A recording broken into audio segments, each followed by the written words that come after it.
okay, just as a backup, I'm going to go 1, 2, 3, and then on 4 we go clap, then on 5 we go clap, okay? Okay. Okay, so 1, 2, 3. Okay, I don't even care. And part of the idea, I took that from Zombie. It doesn't work for him either. He can't do it. When he tried to do it with me, he went 1, 2, 3, and I went. At this point, it might be better to see when me and Thupa both started laughing. Is probably a more. How do you mic check and check synchronicity in your call? Oh, we just check it by hysteria.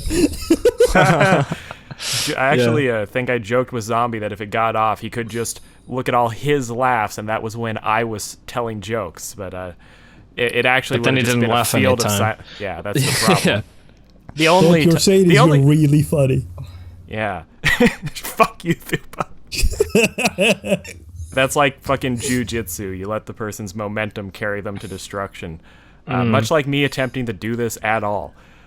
Oh yeah, it was funny with Zombie. He warned me going into it, okay, I like to be fresh for the podcast, so, let's not say too much. And then I told him a hilarious joke about the topic we were talking about, and he laughed, and then he was all disappointed, saying, you see, I told you not to talk, and now I laughed at your joke, and I won't laugh again, so that's just in the void now. And I learned a hard lesson that day. We haven't recorded. This is all staying in. Hey, I'm the editor. I'm God. I get to do whatever I want. It's my YouTube Green wants channel. to use every part of the buffalo. And I own the Discord conversation, so that's why I'm still posting pictures. And I am the biggest one with an audience to share this with. Well, that's not true, actually. On YouTube, claim. not, I guess, but on Twitter. Well, you have to factor in audience carryover. Enough of the Nagatoro, Thupa. The thing about audience, though, is you can't just assume that because you draw cute girls on Twitter that you can do a podcast on someone else's channel and that more than 0.5% of your audience is going to actually check it out. Look, I was just looking for something that I could say was my thing, okay? Fine, I have nothing. I can draw the thumbnail. I have shit posting. You can show up on the news after I kick your ass. Jesus Christ. I think you would show up on the news if you kicked my ass. For beating up minors. Yeah. For short, stout, Lord of the Rings dwarf man attacks a foreigner. I have thought for a long time, if you take all the different aspects of my personal history and just break them down to 1 or 2 words, it would be very easy to frame me as just a menace to society if you wanted to. Old man attempts to groom Twitter artist. Oh god. Okay, should we get onto the topic at hand? Thupa, stop posting images or I'm gonna have to save every single one individually. Well, I first off, over 1,000 more. Okay, Thupa, I'm closing Discord right now just so that you can't do this. Yeah, I'm gonna quit Discord too. I am going to stand up and get a drink real quick. During that time, Michi, say like 15 seconds about who you are, and then Thupa, say like 15 seconds about who you are, and I'm gonna breathe.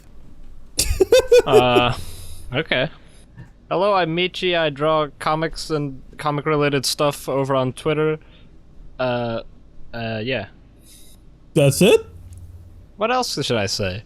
I don't know. Alright. Let's go. My name's Thupa. I'm a dickhead on the internet. I shitpost for hobby and professionally too. I am a dickhead. I don't like furries, although I do like furry art, because that's a whole topic on its own. I like Nicolas Cage. I like to fucking annoy people, and there we go. I have a lot of pictures saved on my everything. A lot of pictures and a lot of GIFs. Clearly, I should have gone with your approach. Okay, I am back. I breathed and drank water. And to be clear, both of you be aware, I will be editing this, so mistakes can happen, repeating yourself can happen, but just be aware. I repeat myself habitually. I know. Stupa's gonna cut out all my parts. Green's gonna cut all my parts. I mean, there's a mistake right there. Cut that out. It will be, actually. I'm going to just do the best end product I can come up with. That's how this works. We are here. We are talking about Made in Abyss. We are mostly going to talk about Made in Abyss, Dawn of the Deep Soul, I think, because that's the most recent thing. We can talk about Made in Abyss in general as well. Michi, you binged all of Made in Abyss yesterday. What was that like? How are you feeling? It was transcending, a transcending experience. I've mentioned, like, in the past to you guys that I've been holding off on Made in Abyss specifically because I thought it would be one of my favorite things ever, and one of the few last things of that kind remaining. And so I wanted to, like, keep it tucked away till when I really needed something like that. But turns out I ended up doing it for a podcast. I'm sorry. But I can safely say, though, that I was not only not disappointed, but all my expectations were blown away, and it was at the same time exactly what I expected, and also incredibly unexpected. And it's probably my favorite thing ever right at this moment as we speak. So yeah, I guess I liked it. Yeah. But did you start, like, from the first episode onward? What I did was, I watched Made in Abyss as it was airing when it came out in 2017, and then halfway through it, during the, like, Ozen part, I kind of dropped off and figured I would just read the manga.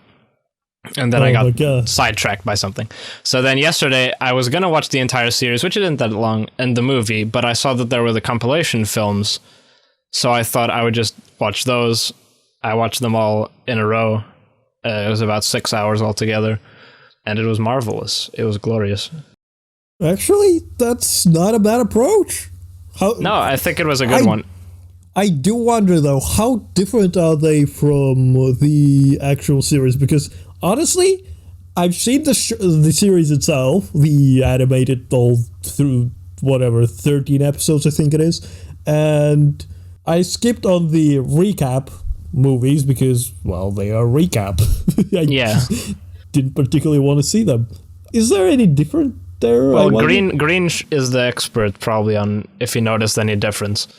Yesterday with Michi, I only hung around for the first part of his marathon, watched the first movie, and from what I could tell, very little was changed. They added a little new scene at the very beginning where you see Liza and her husband before he died, and that was just a little bit of world building. What I mostly noticed is they cut out a few scenes here and there that had charming character interactions or added to the feel of the world but weren't that important to the plot. So I would say that valuable things were lost, but nothing critical was. Just off the top of my head, there was a scene where you see some of the little odd jobs that kids have around the place, which is a nice world-building tidbit. The lead-up to the strung-up naked scene, I think, was also cut, where you just see her getting punished and it's assumed to be a daily thing. They don't really add context. So they trimmed a little bit, mostly around the world-building, where they removed some context, but I don't think anything that important was lost. Yeah. The thing is, like, that the first film, I'd already seen most of that stuff anyway, so I didn't really miss out. All the stuff that was cut out, I had seen years ago. The second one, I don't know what I missed out on, which is, the second one is mostly around the whole, meeting Nanachi and proceeding to the fifth layer to go to Iroh Front, yeah. And I imagine that much of what was cut was in the early part, where they're still dealing with Ozen a little bit.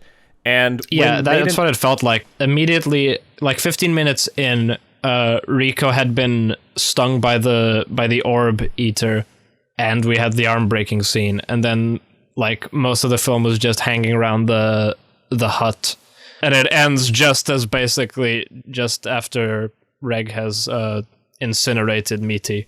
Okay, Dude. that makes sense. Yeah, I love that scene. I love every scene. When she gets stabbed, it's probably my favorite part because I've watched Made in Abyss with a bunch of people who haven't seen it or haven't heard about the show at all. Or some of them even were new to anime. And they were like, oh, this is cute, this is adorable. What the fuck is going on? I'm very happy I watched this. I experienced this alone, not just because it's like it makes it even a more special, like, personal thing for me, but also I know exactly, I know exactly who I can, who I can point toward this and who I shouldn't, pretty much. Not exactly, perhaps, so but you know, it makes me. No question.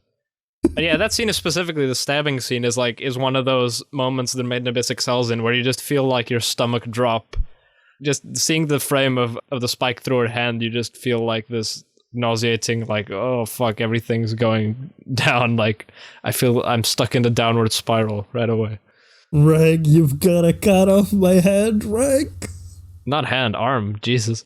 And then he just starts cutting, and she screams. And then yeah, I can see why you like the series, Stoop. Because you love Technolize, and you just want Technolize in everything. That's not Technolize. It is. He literally loses his arm in the first episode of Technolize. Well, yes, he does. But that's not the core of Technolize. I like Technolize for a lot of other things. Sure. I'm hipster. I'm hipster. The worst part about the arm cutting scene is that it ends up not mattering, and they have to back off. that is the real gut punch.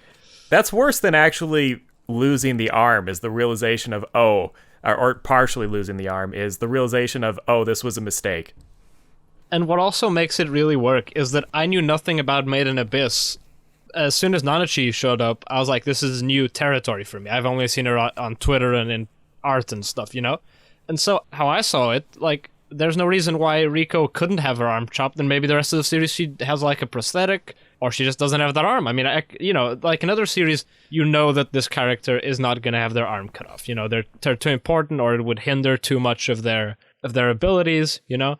And in this, it's like, I could totally see this happening and being a permanent thing. And Riko herself even thinks of this, obviously, and she specifically asks Reg to cut her arm not where it would be easier, on her elbow, but slightly above the elbow, so that she still has an arm, like, hinge, so she can still kind of do stuff that will help them get down the abyss. A very weird thing about that moment is Made in Abyss is framed by this mentality of you can't go part way, where once you go in the abyss, once you make the decision you're going after Riko's mother, you have to keep going. You're not allowed to turn back. That's the entire, like, plot device of the curse. Yeah. And it's pretty much like the first part of the movies. Everybody treats them like they're already dead when they're getting there. That is, like, the floating question in the back of my mind, at least. It's like, when you find your mother, how are any of you gonna get back up? I never thought that was on the table. I assume it's not on the table. Okay, they're just going to be dead. Didn't they say to their orphanage friends that they would, like, see them again? No. No? I think their exact phrase was, "We'll never see each other again, but we'll be bound together by the abyss." But people can come back. About that. But people can come back from some quite a depth, because Liza's mother, like, Eliza, I mean, when she came back up, and Ozen and stuff, they had already been quite deep, surely. Probably 6th layer. Michi, you did watch Dawn of the Deep Soul, right? Of course. Dude, Dawn of the Deep Soul is my favorite film. You know how it ends with them... No. You know how it ends with them standing on the platform and descending going through into the water that thing. That is the literal exact last place you can go down and still come back. Yeah. If you go into that thing, that's it. That's treated as you're dead. So I guess Ozen has never been down there. No. I mean, only white whistles come back from... That's what I'm saying. I thought Ozen had been, like, quite deep into the 6th layer and come back. No. But I guess she never did, probably, because she would be fucked up. When a white whistle has decided they have had enough and they're ready to push the boundary... It's their final dive. Yeah, they announce their final dive. They go down to where Bone Druid was at the bottom of the 5th. They go through that chamber, and it's assumed they will never come back. Some information might come back somehow, but they will never come back. Okay, yeah, that, like, balloons and stuff. Yeah, they keep going until they die. So I guess they can just live down there somehow. Well, there's also a thing where the time goes different the deeper you go into Abyss. That's right. Someone mentioned that for Eliza, it's probably only been like a couple of years. For Eliza, it's all maybe have been like a couple of days. Really? If not hours. For them, it's been like a solid... I wasn't mentioned years. But okay, like so but have you read the manga, like, past Deep Soul? I have not. I just do not read manga in general, so no, I haven't. You monster. I am the only one who's read the manga. Okay. I am up to date on the manga. I had to force myself to not read the manga because I didn't want to know more than what we were discussing here. Good. But after this podcast, I'll probably go and read the whole thing from the start just for the artwork. Why not? I love manga more than anime anyway, obviously. Yeah, Jake. Even though I cannot begin to say like which is better because the music and animation and everything is so stellar in Made in Abyss that it's hard to pick which one I would prefer. It's done with a lot of heart. Yeah. Well, so is the manga. I will say about the manga, I am caught up to date with the manga. It is really, really slow. You're lucky if you get a single chapter a month at this point. Right. In the manga, they seem to be nearing the end of the 6th layer. I don't feel like the answers we've gotten so far are all that satisfying, so I almost think the story is saving up almost all the questions for one big climax at the end, where some insane revelation will happen with the mother and everything. I half expect the world to be destroyed by the end of this manga. I really have no idea where they're going with it. Because they've revealed almost nothing. That's what's so exciting. Like, you feel like the people in the abyss. Like, there's just this unknown... all this unknown shit out there that you have no way of guessing. In anime, we've seen these, and I don't know about manga, but I assume as well, we've seen these small glimpses of the world outside where, for example, I think it's episode 5-ish, where the ship arrives and they investigate the sickness of the child. You know, birthday sickness, where they all die on their birthday, whatever. Oh, I remember something about this. Yeah. And I mean, Nanachi and Miti were from outside of Earth, yeah, and we right? know that there's like a world outside that is like covered with snow. Like, there's more to this world outside of this town around the abyss. Yeah, so exactly. We know that it's quite techy, and what I expect is at the bottom of the abyss, it's gonna be like a sci-fi hell. There's gonna be like some fucked up machines going around that are half man. Well, not half man, but like biological in part. Yeah, that's an interesting, like, I wouldn't say tone shift, but like a context shift in a way. Is that like when you start up Made in Abyss, it kind of seems like it might be. It's obviously not medieval, but it seems to be kind of like. It's techy. It's techy. Yeah, but like, how should I say this? Like, it doesn't seem like they have modern world tech, and they don't. But Bondrewd, but when you get to Bondrewd and that stuff, they actually have more advanced like technology than it seems at the start. It seems rather like I don't know, 1700s-ish, like when they just have like picks and stuff, and the houses are all just like normal cobblestone tile roof stuff. And then you get to the 6th layer, and it's like Ghost in the Shell sci-fi almost or something. Well, the cobblestone houses aren't necessarily the indication for technology level. No, but I'm saying Orthan stuff does not seem like it is very like a super advanced, you know, in comparison to Arrow Front. I will give you that, because especially they have things like those. There are projectors that we've seen, but they are used in a form to just project light instead of picture. And then they use the light They have like this antiquated to do a shadow puppeteering and whatnot. It seems kind of like slightly steampunkish or something at the start, and what it feels like now is it's more like diesel punk.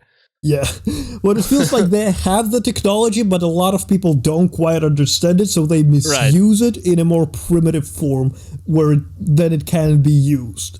However, what I'm getting at is, what I think is at the end of the Abyss, and what the big revelation is that the Abyss and the Curse of the Abyss are force fields, and the Abyss is like a vent shaft to something at the core around the world, like the core of the world. Or it goes all the way through the core and comes out the other Yeah. side. Yeah, it's like a core of the planet entombed in something that generates energy of some kind, and they need to reignite it or some such. Nah, that seems too Total Recall-ish. I think it's going to be something much more like spiritual and ethereal that is down there. Something like, or Lovecraftian than something so utilitarian. Like, I expect it to be hardcore utilitarian, and then people gave it the meaning that it doesn't have necessarily, and that it's just technology going all wry and just what are you going to going say, insane. Green? I think that it goes all the way through, and Mount Everest is a volcano that shoots out ghosts. Oh, Is that a reference? the thing is because of gravity. Once you went through the core, you would have to climb up again. Like, you wouldn't fall all the way through. You'd have to be climbing again from the opposite end, you know? Well, actually, if Not you from the end, from the center, I mean. Actually, if you removed all the air and created a vacuum tube, you could jump in at one side, float through, and come out to the other side, and it would work. But it would take like 40 minutes, and you would die. No, you couldn't. Yes, you could. No, you couldn't. you could. The moon doesn't have any air, and you're still stuck by gravity. Yeah, in an orbit. The moon has gravity, it's just low. Exactly, that's what I'm saying. If you went through the Earth, if you went through the core of the planet, which is the center of the of gravity, and then tried to go out the other side, you would be climbing. You would be pushed to the center, no matter which direction you're going away from. No, it. what? Once How would once you you fall hit, through? No, okay, I don't know why this is a physics debate, but once Just if you were too fast, I guess. You're saying but- you'd reach terminal velocity and Did you miss the part where I said you have to turn it into a vacuum tube? Basically, no. what I'm saying... But air resistance has nothing to do with gravity. Yeah, vacuum is not enough, but I just treat it as you saying create ideal conditions in this particular case, and like just Ideal it's not conditions just would be vacuum, turn off gravity. yeah. No, Air but only yeah. helps. When you- air when only you hit- makes your descent slower because it gives you air resistance.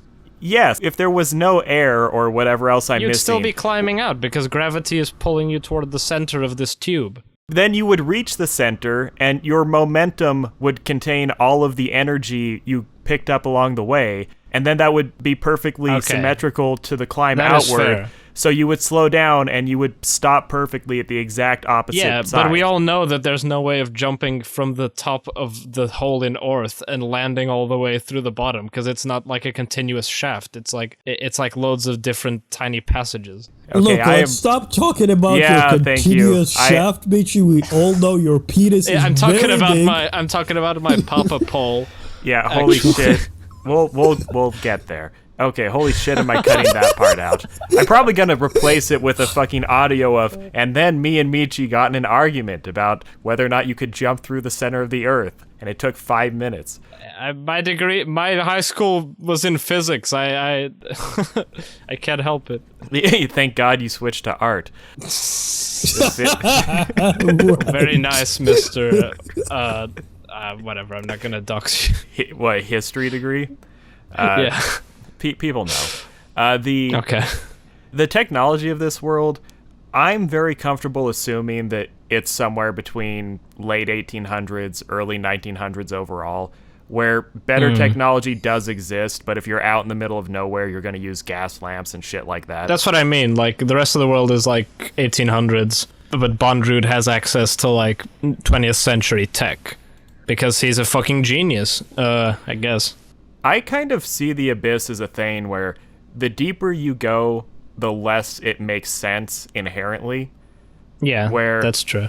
The Abyss has elements that are fantastical and supernatural, and also elements that are obviously technology. And I think the deeper you go and the more involved you get with what the Abyss is, it hits a point where the difference between technology, physical reality, and science starts to blur, and you can't really tell them apart. I Where- definitely get the feeling that like Seventh Layer is gonna be like some like no laws of the universe apply, end of Evangelion, like crazy mindscape probably, I'm half expecting something That's like gonna that be too. cool. I'm almost or expecting the hell in Devilman or something like that. That kind of place. I'm almost expecting the Seventh Layer to be a crazy fractal world where you say words and it turns into physical reality, and you see every possibility in every dimension at once, and it's hard to retain your physical form. I want it to be the other way around, to see everybody's balls and dreams crushed. I want it to be... I'm not saying this, like, extra-dimensional place would be a good place. It'd probably be a fucking terrifying, harrowing place to be. The bottom of the abyss, whether or not they'll actually get there, it's almost pointless to even speculate about it, because the author has told us really literally nothing. It's almost entirely a character and set-piece-driven show, where you could come up with basically anything, and it's about as good as anything else, as long as you assume it will be sad. In the liner notes of the manga volume, I just want to say this. It's the author himself is saying that he wanted to write a doujinshi. I don't know if that means it was actually, like, sexual in nature or just independent, manga. Oh, absolutely. But both, he wanted to write a doujinshi, and then he had the idea to make it like a serialized thing, and so he said he had to come up with like a concept to frame like this story around, and that's how he came up with like the abyss and the stuff like that. So this is like, it's kind of incidental, but it just happens that the author is also really amazing at coming up with this stuff that for him was like secondary, is actually the most amazing thing in the series. Well, maybe not the most amazing, but the most captivating. About the sexual elements of the show, it's almost annoying that has become so big in the conversation around it, because the show offers so much beyond that. But in a weird way, I almost see this show as something that would not happen if the author wasn't a creepy, weirdo doujin guy. Yeah, oh, definitely. Fuck you. You don't get to say that. Stupe is a creepy doujin guy, and he doujin guy, and he takes that person. He resents that. Well, to be clear, I'm not saying I'm also a creepy doujin guy too, though. And I am. I bet also you are. Like, we don't talk about that 5 times a week. I'm not judging when I say that. I'm not better than anybody here by any means. But the thing is, a lot of people talk about this show where you have to gloss over those elements, that it's good in spite of the creepy shit. So much of what's in this show that is good, I don't know if the author would have been able to come up with it if it wasn't for those influences, which is a complex thing, but I don't think you can separate it. And I like all those like moments, to be frank. Or at least none of them ever bothered me in the slightest. I'm actually happy that there hasn't been like gigantic backlash, and that it's managed to still become so like, not exactly mainstream, but very popular and successful with those elements. The fucking I'm happy argument people is can. retarded. I'm happy just that lots of people can see past, like how easy it would be to just discredit this as, this fetish porn thing. Look, the fucking argument is retarded, because Made in Abyss is unsettling from the beginning, but stealthily so, and when it shows something obviously uncomfortable in the world, people latch onto that and say, oh, that's not right. But the world is fucked up in general. Yeah, and it's realistic. Like, this is the kind of stuff that happens with kids. Sorry. Especially if they're in this kind of fucked up place. Like, I'm glad he doesn't gloss over any of that stuff. Yeah. It just makes sense. So when people latch out a thing out of context and just put it into perspective that this is the fucked up thing in this is not right, of course it's not. On its own, no, it's not. But when you put it into context, when you put it into the world, when you put it into the fucking anime, let's be blunt here, you put it into the fucking anime or manga, whatever, it doesn't just make sense. It's a part of the whole. And I'm not saying that, like, he's only doing this because it's realistic. No, he obviously has fetishes and enjoys drawing certain things too. That's a part of it, but it's not unjustified, I feel. And I'm really happy that the anime didn't, like, it would have been so easy to just back down and not represent so many of these pieces, but they were like, nope, we're making this and we want to honor the vision of the author, and I think they've done him proud. I think he just portrays his fetishes in a very fair manner. He doesn't go extreme. Like, there's obviously a piss fetish. When somebody gets injured in this series, there's a lot of piss in this show. That's a lot of piss. Everyone Made pisses in a piss. themselves. Made in a piss. Made in a piss. Yay. Anyway, fucking, it's definitely a fetish thing, but it's portrayed not too blatantly, I think. It doesn't It's okay happen for too people often. to have fetishes anyway. As long as it doesn't, like, clash against the storytelling. I just think it's portrayed in fair manner. That's all. There's a pattern that I have noticed where it seems like these really, really, really Byzantine, fucked up, complex, boundary dissolving relationships that you see in anime, it seems like very obvious lolicons are good at depicting those, and gee, I wonder why. Where I noticed this and And ciscons too, don't forget. oh god, yes. Much to my shame, a while ago, actually on my Made in Abyss video, someone recommended the show Kodomo no Jikon, and I did not watch the show. I read the manga, which, if you don't know, it's a notorious lolly fan service show, but it actually was interesting. The person who recommended it said, oh, it plays into some of the same themes, and it was like, yeah, not in a way that I'm proud of, but yeah, it was an interesting story. And authors who seem to be really fucked up with what they find interesting, they seem to be so good at teasing out these very subtle little nuances in human relationships. And I think Made in Abyss is a really extreme example of that, where the author will dive into very creepy, very transgressive subject matter, but as a result of being so deep in that world, he can also navigate genuinely interesting artistic depictions of relationships that you don't really get anywhere else. Like, sane people could not make Bone Druid. Yeah, then that's and I'm really glad that there's someone like this out there. Let's talk about Bondred here for a Yes, moment, because let's talk about Okay, My Bondrewd did God. nothing wrong. Neither did Griffith, for the record. Fuck you. You know, you Jesus. joke. I don't necessarily think Bone Druid is like an inherently bad person. No, he didn't. At least he didn't do anything. Well, he did do things that are evil, but he didn't. He didn't do anything. He didn't mean to do anything bad. Oh, Shall we he say. definitely did mean to do No, a he lot didn't of mean bad to. shit. He didn't mean to He harm. just doesn't see it as bad. If there was a way of accomplishing his goals that did not require this, I think Bondrewd would take that route. I don't think he would. I think he would take the more efficient route. Yeah, but exactly, efficiency isn't inherently evil. Just the ways that he got there. Just like Griffith is trying to create a better world by sacrificing the Band of the Hawk. Michi saying Oh. efficiency isn't inherently evil is just a Yeah, fascinating exactly. thing to hear at this exact moment. You know, The things that World happen, War the II things was pretty much about make no efficiency. mistake. Make no mistake. All the events of Dawn of the Deep Soul were evil and bad, but there was no malintent in performing them. and There was that's no what makes him, ill will. There was no ill will present. and that's what makes him a fascinating but horrific person. Yeah, if only He's there was the like worst kind of bad guy. I hope there's like 20 analysis videos on YouTube. 20. Are you I have talking? one right here. Yeah, Well, what yeah, very well but- could be my last anime analysis video was on Bone Druid. I know. Yeah, you watched it in preparation to come here because I am. I had already watched it before, so Oh, actually, okay. I think.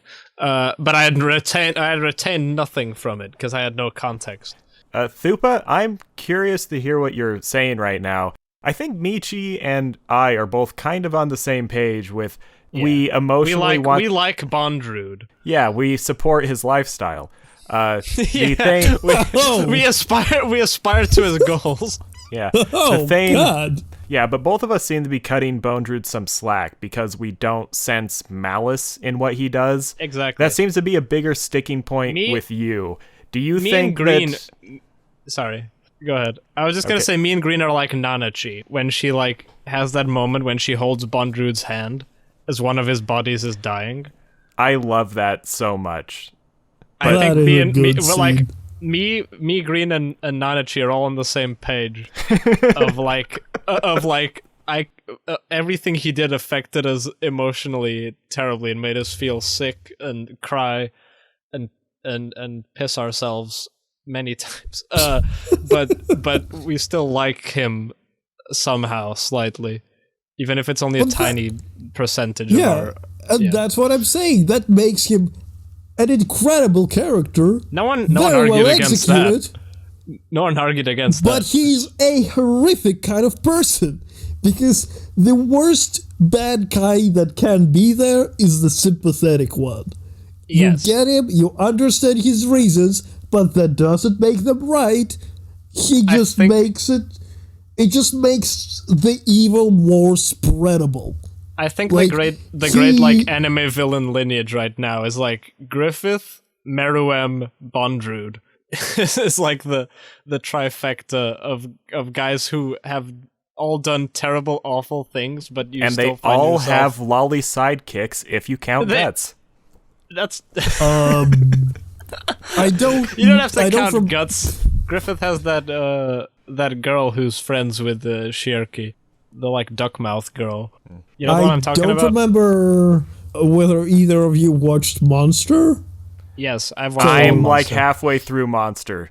Are you gonna put Johan or whatever he's called? Johan, I want to say that he is group. One of the best, definitely better bad guys out there, because he's a very specific bad guy. I don't know how far we want to go into Monster, so I'm just gonna like bring up the middle arc of the show where there's a banker, he's blind, he needs people to read for him literature, and there's a whole dramatic scene about figuring who his son is, his son coming out to him, there are complications here and there, and Johan plays everyone against each other, where he helps them accomplish their personal goals while advancing his own agenda, and then coming out in a tremendous scene as everything is like building is fucking burning by the people he has set up to be there, and he fucking walks through the fire. Oh my god, it's such an amazing scene. And it's just, if you've seen Monster, you know Johan, he plays people off each other, he helps them accomplish their dreams and crushes them through doing it. It's incredible. And Butterd is kind of like that, where he twists what their goal is and uses it to further his own means, which are kind of inherently noble. Yeah, like, exactly. He does have good goals in the end, but the means he uses to accomplish them matter, and they matter a lot. His research into the Abyss is gonna and probably has already saved hundreds of lives. But on the other hand, this is a man who literally lost his humanity. He's not human anymore. Abyss doesn't count him as human anymore. When they were talking about creating those bow charms with the children, he was like, I'd sacrifice myself if I could, but nope. He's already done it once. I'm just not counted as human anymore, so I can't do it. That's because he is such a badass. He made himself into his own your worth because he was I guess he was the only person he really cared about that much that could sacrifice themselves for him. Well, I mean, he stands by what he believes in. That's one of his more admirable characteristics. There. Fucking Hitler did nothing wrong then. Well, what the fuck? No. Well, that's the only Hitler clip. believed in what he was doing. Yeah. Well, here's the thing, and I'm kind of with you. My position with someone with Bondrewd would be something like, I'm not going to morally judge this person because that's pointless. I will kill them just for the reasons of, no. Oh, no. But it's not like a moral battle. It's just like, it's like a malfunctioning computer I have to unplug. But yeah, there's a quote I really like from after the Civil War. I think it was John Quincy Adams' grandson. I'm not sure, though. Where the person said, I regret that we did not... Oh, God. Who's the leader of the Confederacy? Robert E. Yeah, Lee. Robert, I can't believe I fucked that up. Where he said, I'm going to just act like I knew that. History major, huh? where he said, "I think it's a shame that we did not hang Lee, and I do not care that he was a good man, because it is always good men that do the greatest harms in the world." And that that's really a good one. and that really resonates with me, because I think a totally selfish person only destroys things. They only move resources from the people around them towards them. They don't try to build stuff. But if you're a kind of good person, you'll take something that doesn't make sense and you'll try to prop it up and keep it going. And you'll let the situation get so bad that by the time it breaks, it's just a catastrophe, where a completely greedy person would have just broken it when it was starting to break down. And I think that's kind of Bone Druid, where shit got weird and a more cynical person would have said fuck it and just use this as an excuse to make money or, I don't know, collect more orphans or something. But Bone Druid was a true believer, and because he worked hard to protect his enterprise and build it into something that he really thought would change the world, he created the most nightmarish scenario imaginable. I have an important question to bring up to both of you. At the end of the movie where Bone Druid is fighting Reg, I think? Yes. Yeah. I'm bad with names. Anyway, he's fighting Reg and he's like ascending up the abyss as he's ejecting cartridges. Yes. Does Bone Druid turn into a furry? No. Other people turn into furries because they become attracted to Bone Druid in his new form. I would have to see Bone Druid's face. I think that it's important. I think if your face There's is a lot human, of eyes there. We've seen a lot of eyes. Oh, that's true. Well, he has two eyes made with lots of pupils inside. Yeah, I mean, at the end of the day, I just have to like be honest with my emotions, and I was genuinely relieved to know that he wasn't dead, even after all that. Like, I was like, oh fuck, is he dead? Then they're like, oh no, we can't completely kill him, and I was like, phew. That's how much Michi loves Bone Druid. You ask him, Michi, Yes. is Bone Druid a furry? And Michi goes, thank God he's alive. He does have a fursona, though. I don't care. cannot deny that. Yeah, he definitely got a fursuit at the end there. But even then, I still like him. I will say, I am also glad Bone Druid's alive in a weird way, where it's almost like he's become something that you would expect has been in the Abyss the whole time, where the Abyss is filled with all these horrors and insane reality-bending occurrences. Bone Druid became one of those. Bone Druid became something that was a part of the Abyss, where he is on par in how monstrous and incomprehensible he is with the native shit that was already down there. It's like the Abyss absorbed him into its structure, and in future made him a part of the ecosystem. And future generations are going to be going, oh, down on the second layer, there's this hornbill thing. It can grab vocal cords and copy it. On the fourth layer, there's this weird spiky guy that can poison you. Watch out for him. On the fifth layer, there's Bone Druid, which looks like a human. It's actually a hive mind creature that absorbs other physical forms into itself. And a cool thing is, it'll give you food if you ask for it. Just don't leave your kids with it. Then on the sixth layer, there's Don't this... touch his papa pole. Yeah. He's become a part of it. Bone Druid is a level boss in the Abyss now. I was just gonna say he's a perfect boss, and he's a perfect test. Like, if you can overcome this is a taste of what you should expect. Like, it's kind of like how the ants in Hunter x Hunter, how they're after that it's like revealed like, oh yeah, on the Dark Continent, everything is like Meruem or stronger. You know, like, this is just an appetizer, and the fact you had to face Bone Druid at some point to realize what you're getting into. I have a question for both of you. It's kind of difficult, I think. You judge. Anyway, Just ask. when we go through these arcs, like Ozen arc, let's say Bone Druid arc, these major characters, which I would debate started with Habo, like these major characters in the story, they always give that last look to our characters as they leave. Do you think that they are going to come back in the end to help our characters, or do you think that this is basically author saying that these characters say their final goodbye to our main cast, they're not coming back, and that that's basically a send-off for them and the hint that they're going to die in the end. I've always felt like the bottom of the abyss would probably be something that can only be overcome by the joint efforts of white whistles. But it kind of isn't their nature to be solitary creatures. So only through someone like Reek...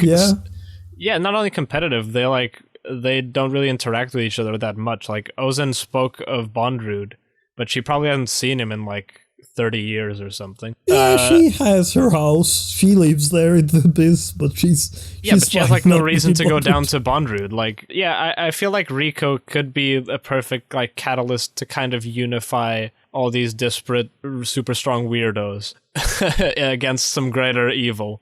About the Bondrewd thing, we've seen that he goes up to the grocery store for an orphan run every now and again. Yeah. Oh, God. And Bondrewd did tell them that he now wanted to help on their adventure. Well, do you... I'd like a 6-pack of orphans. Look at a family size. Do you think Ozen... Yes, family size!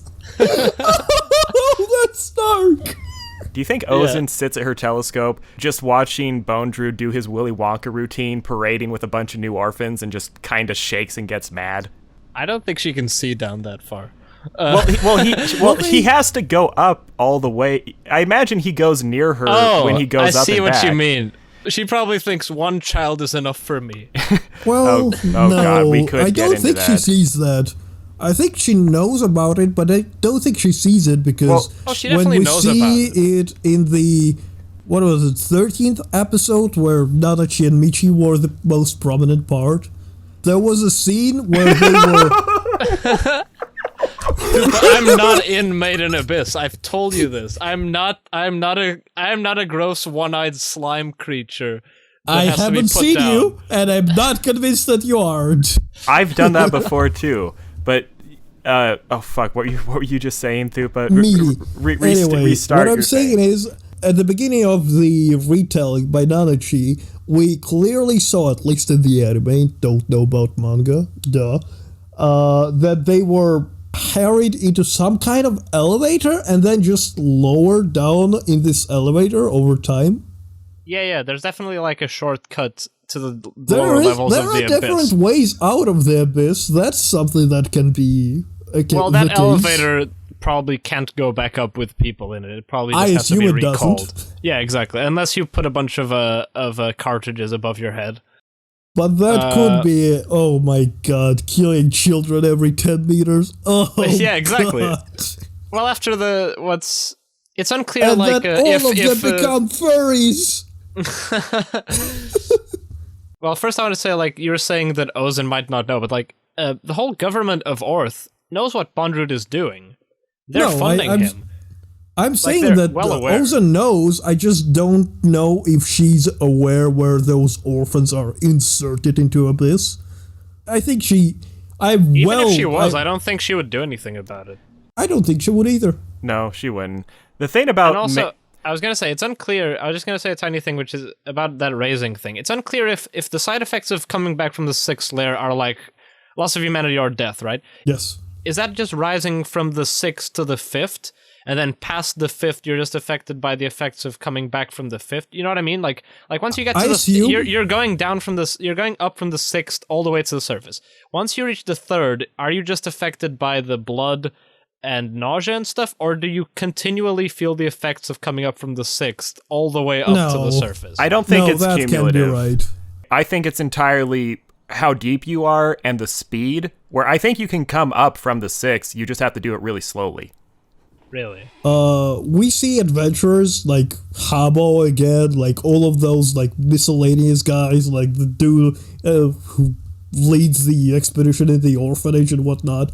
Like they're all adventurers. People go to hunt into the abyss.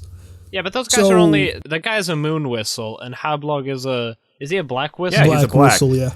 Okay, he may have been down to the 6th, but that fucking white-haired dude definitely has not been down. No. I'm not saying 6th layer. I'm just saying that if those... if they even go down to the 4th layer and then back up, that would be incredibly difficult hallucinating all the way up. True. So it's definitely like... in the milestones. So once you pass the milestone of depth, you're no longer affected by the. Okay, that makes sense. Well, the thing is, he's drawing this from real life. He's using like the bends. Yeah. The way the white whistles work in this world, there's only 2 or 3 alive at any given moment, it seems, and most of them are off on some crazy special mission.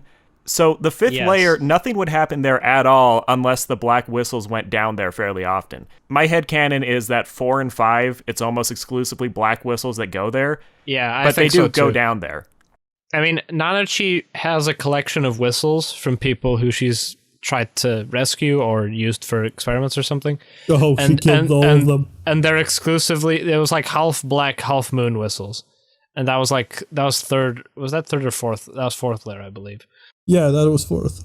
My mentality with it is if you're going to the deeper layers, it's almost like sailing in the 1800s. You assume you're going to be gone for like 13 months. Yeah, you're like on those maps, like Renaissance maps where they show like there be monsters here. And there show, are. Like, this part of the ocean, yeah, exactly. This part of the ocean is like gigantic sea creatures and krakens and shit. Yeah. It's like that, but for real. About Ozen, you mentioned that Ozen probably wouldn't help. Yeah. I think there's this mentality with the Abyss, and I mentioned this in my video. I'm not going to say that. There's this mentality with the Abyss where once you go below maybe level 2, no force on Earth is going to be able to enforce anything between human beings down there. Yeah, exactly. It's a free-for-all. So whenever someone gets in the deeper layers of the Abyss, you just say fuck it, and it's almost this official zone of amorality where it's basically this. You have a problem with something someone's doing, go down there and kill them yourself, because that's the only way it's going to happen. And no one can kill Bone Druid, so everyone just makes peace with it. Yeah, Bone Druid is in the deeper layers. He's an asshole. We have to deal with that because no one is going to be able to do anything about it. He's also White Whistle. He can kick our asses. If you made it as deep, like deep enough to meet with Bone Druid, you're probably already like nearly as fucking nuts as he is anyway. Yes. You know, like it's not like some normal like moral pillar, righteous, perfectly like this, you know, is gonna make it down here. Everyone down here, you know, you have to be a little bit crazy to work here, as they say. No one here has like high ground over anyone else. They're just like, yeah, we're all fucking nuts down here. You know. Holy shit. You remember his clones, which were when they were disassembling Reg? God, that's yeah. Kind of a boy. I mean, at least they made Reg be like gooey like jelly inside, instead of what I'm looking at now, just a panel of the manga where he looks way more fleshy inside in the manga. It looks a bit more gruesome. Not that it wasn't gruesome anyway. It takes so much skill and so much experience as an internet dojin pervert guy to know that covering the penis and nothing else is somehow 10,000 times creepier than just having the penis exposed. Yes, it is, exactly. That is almost the most fucked up image in the entire manga, and he did it by censoring nudity. Yeah, exactly. And the fucking Kinema Citrus zooms in and for extended amount of seconds shows the amount of piss going through the tube. Oh yeah, like, it's not gonna be just a tiny little quick like some other gruesome stuff is thankfully only just like a tiny little, like when you literally see like POV Prushka seeing her skin like pulled away by like meat hooks. But it's only for like a fraction of a second. Thank you. But in the manga, it's probably like a panel, and for the piss scene, they really like stayed on it. Yeah. It just reminded me of her name. How many death flags can a character raise? Oh, sorry. Her name is White Whistle. Now. Oh, fuck. When we were watching with Green, the first thing I asked, what horrific shit is gonna happen to this poor kid? And then we're like, my name is Prushka, let's be friends. And I was like, oh no, we're going to escape together. Oh, stop it. Green, did you already know when you watched Deep Soul, had you already read the equivalent part? Yeah, I've been caught up to the manga for around a year. Okay. I knew. You were just watching Thupa I was waiting. taunting him the whole time, being like, "Hey, Thupa, are you feeling comfortable? Are you feeling happy? Are you feeling optimistic? Just hold on to that." I had a jaw drop moment. I mean, we all. I mean, I knew Prushka was, not gonna survive. Not from Just from her spoilers, having just from tits. I yeah, exactly. She has tits. She's very cute. Fucking not in my manga, she doesn't motherfucker. appear. She doesn't appear with the rest of the gang in like most of the art I've seen that seems to be from later parts. So I'm like, yep. But still, they do a remarkable job of making you care so much in so little time. What makes it amazing is no matter what you imagine, because you know something's going to happen, but no matter what you come up with, the reality is worse. Yeah, it is. Yeah, so pretty good. much. I mean, I could never, because like the mind like deranged enough to imagine that is also the same mind who would have made it into a manga. Yes. Fuck, dude. like if I was the kind of person who could have seen that coming, then I would already have been making it probably. You would have been the guy. Yeah, I would have been. You know Maybe what's his name? Akihito Tsukishi is actually just future me who time traveled, and I'm stuck in an infinite like grandfather paradox loop where I inspire myself to make Made in Abyss or something. Even though I now exist while it exists, but you'll see. We're like that fucking old school story for women on the internet, fucking where everybody's the same person. Do you know what I'm talking about? No, we'll have to deal that another time. Where we all are reincarnations of the one person who's like the seed. Oh, you mean it's an old Zetsubo story on the Sensei? internet. No, I'm talking about like a story on the internet. Anyway, look, before we get into that, I want to point something out really quickly, alright? You know how Japanese replace L with R? When this character drops her name and she says Prushka is her name, I was like immediately, oh, is that what I think it is? Is that she repeats it and it's like, oh, What do they you mean? replaced L with an R and literally took a Russian word for a sweet bun. Prushka. Oh. I have to correct you there, Thupa. Clearly, Prushka means flower of the dawn. I mean, it's in the fucking thing. You're obviously I mean, wrong. it is, but it just made the irony so much more. That is an obviously. interesting layer that neither me or Green had. I was like, oh my god, they're trying too hard with making her sweet, literally.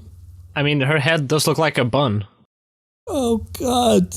Let's get into Prushka a bit. What were your guys' thoughts on her when you saw her? How'd she make you feel? How do you feel about her as a character? Red flag. Talk a bit about that while I get another cup of coffee.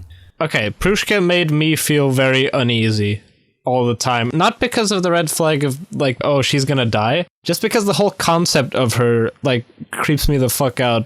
Movie 2 ends with Bondrewd seeing the, like, valve lamp that represents Miti's life going out. And then Prushka comes and just calling him Papa, and he's telling her she's special and stuff. And, like, it wasn't creeping me out because I knew she was gonna die. It just creeped me out the whole, like, what is this relationship? Does she not know what her father is, or does she know and she's just fine with it because that's how she's been raised? It seemed to me like an imitation child. Like, that she looked and acted like a child, but that she was more sinister and she was just a child in the end, but she kind of was still, like, the flashbacks showed that she kind of helped with the surgeries and some pretty weird stuff just because of her dad. So it was the way she was brought up. She gave me a very, like, melancholic feeling of, like, of sadness, not like, even without knowing the death thing, like, just knowing that this was like her existence as she lived down here with Bondrewd. Nature versus nurture. Yeah, it was very unsettling. Even though I came to like her a lot, which was even worse. Turns out. I will be frank with you, dude. Fucking Prushka. The moment I saw her, I saw a giant just red flag on her face, and she was a null and void character for me pretty much from henceforth. The thing is, like, just a character dying does not preclude, like, does not make my self-defense systems, like, kind of distance myself just dying, because, like, yeah, you know, lots of characters in shows die. You can still like them while they're alive. It's like, but of course I had no way of guessing how she would die, and that's... Obviously. Yeah, exactly. That's the thing. Like, if she just, like, been, I don't know, like, Bondrewd used her as, like, a human shield and she gets blown up by Reg or something. I don't know. It's like something that still would be tragic but lesser. It would have been like, oh, you know, that was a cute character I liked for the movie, but she was, you know, kind of irrelevant. But now it's like, oh, no. I've lost a daughter. The problem with me was when I saw her and I saw her being cute, I was like, that bitch's gotta die. And my brain just opted out of her, but then I saw her as a vessel to develop Bondrewd for the rest of the movie. And also I had a very uncomfortable question with her, because at some point she regards that she has seen his penis. She even gave it an A. Hold on. According to the mangaka, I looked this up. According to the mangaka, there is no proof that she actually saw his penis, or and that she named it, because that would imply it would have to be, like, to me that seemed to imply that it had to be, like, erect for it to be a pole specifically. But no. Yes! No, it's actually, according to the mangaka, Bondrewd taught her how animals procreate. That makes sense. And said that what they use is a thing called a papa pole, which is what allows animals to become papas. Okay, I'm gonna just... It's the organ that allows living beings to become fathers. Is called okay, I'm gonna just say this. No, hold on. Just damage yeah, control. I'm gonna say this. I think that's damage the control. fucking Yeah, the probably. logic of having an accused pedophile in the story give a really lame, unsatisfying excuse, and then get that secondhand through the pervy author giving that lame, unsatisfying excuse for the character. That's such a strange relationship for a fandom to have with the author. Okay, but I don't think there's... She may have seen his penis, but I have no idea why Bondrewd would ever be erect. He has no sexual desires. And definitely, I don't think there's any, like, sexual implication. Like, Bondrewd has no reason to, you know, have that kind of relation with Prushka. It's completely pointless. Any of his Umbra hands would be bereft of any, like, why. That's kind of the thing with Bondrewd, and that's what makes that moment work, is it falls right into the area of there's no way of really knowing, which, when there's suspicion of something like that going on in the real world, that's how it actually plays out. And so I think that makes it work well. And personally, I don't really think that anything happened in that regard either. My headcanon for that I don't think so. My headcanon for that is Bondrewd is inhuman and, like, really comfortable with nudity or something, so she just would learn that way. But you don't really know, and I think that's why that moment is so ominous. Yeah, It's but definitely subtle it would definitely have been much creepier coming from any other male character in Made in Abyss, like if Hablog or the guy in the orphanage, and then Rico had called it a papa pole or something. That would have been far worse. Boy. So yeah, I'm glad it was Bondrewd. And on that topic, that's a weird thing about Made in Abyss. Literally every adult character that has time to establish a character at all does something creepy and inappropriate with the younger characters. Literally everyone. Especially with Reg's dick. Everybody likes Reg's penis. Everybody's just magnetized and fascinated that he has a dick. They don't like. Some of them don't. That's the first thing Hubbo checked. Some of them don't like it. Nanachi does not. Nanachi is infuriated by which is Reg's my favorite penis. part of the whole story. Nanachi is infuriated by Reg, but she's amused by his penis. She's not amused by it. She punched him because he got hard from touching her fur. I love that so much. Unless she's. Because I mean, for her, maybe it's like she may come to love his penis, but. I've seen doujinshi where she did. Okay, I guess those doujinshi are canon because the original was Actually, doujinshi. on that topic, when you think about it, even if all three of them get down there, It's very possible that Nanachi, Down where? if all three of them make it to I also want an explanation.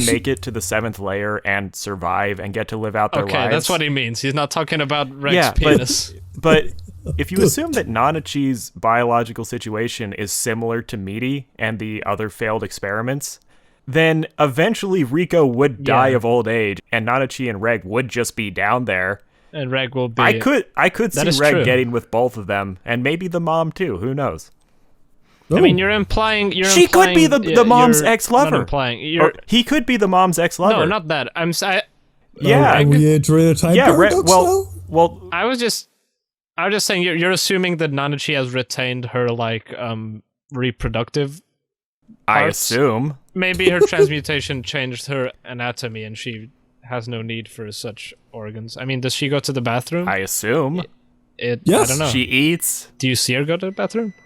Yeah, well, Meaty also ate. It would be an utterly bizarre occurrence for all of her physical capacities to be maintained and just furrified, but them to have sealed over the vagina for some reason. Well, I'm not talking just a vagina. Vagina, anus, maybe other. Do you parts, see I don't her know. slowly inflating like a balloon as she eats and can't shit it? I don't know. No, she could have some kind of dissolving material or something. I don't know. Inflation porn was Take shit the on L, the lawn. Michi. This is just a Look, bad the take. abyss is a fucking weird. The abyss is a weird place. You know, weird. I mean, was all Bondru propaganda. doesn't fucking Okay. eat. Why does he have a penis? Maybe he doesn't drink, so why does he? What He makes doesn't you need think to Bondru urinate. doesn't eat? Because he's fucking like, I don't know. He's an immortal. He dude dies, with he a mask on. I've never bleeds. seen If him you chow smash his down. head open, his brains fall out. So does a A jellyfish. jellyfish eats. No, it doesn't. Are you Yes, it are you does. implying No, it doesn't. are you Jellyfish do implying not they eat. photosynthesize? No, they absorb water. That's all they need. Jellyfish looking eat, up if Michael. jellyfish How do eat. you think they maintain their form if they don't have access to energy? There must be creatures in the abyss that do not eat. That's all Maybe, I'm but saying. that has no bearing on whether or not Nachi has a vagina. Okay. Green, why do you want Nanachi to have a vagina so much? I'm just saying that she could.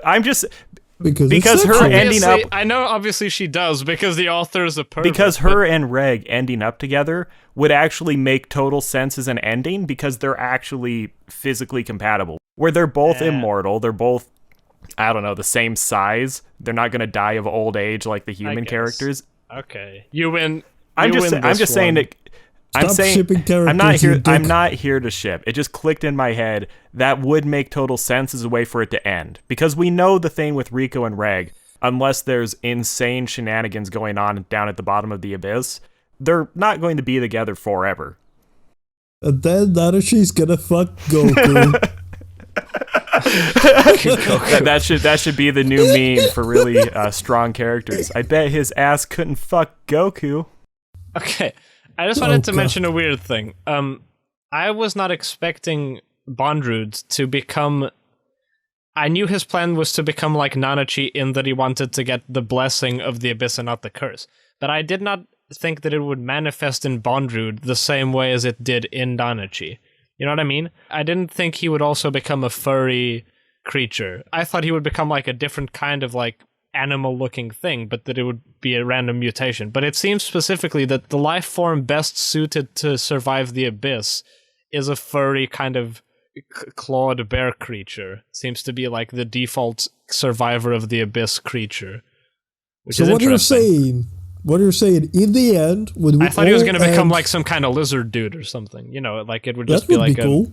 Yeah, like the main advantages seem to be that like you don't supposedly you don't die or at least age, and you don't feel the curse Yes. of the abyss. But like aside from that, there's no reason to suppose that it has to be like a furry thing. Like I guess it helps in the cold areas, but I mean, is it always like everyone who survives the curse thing, they become a furry?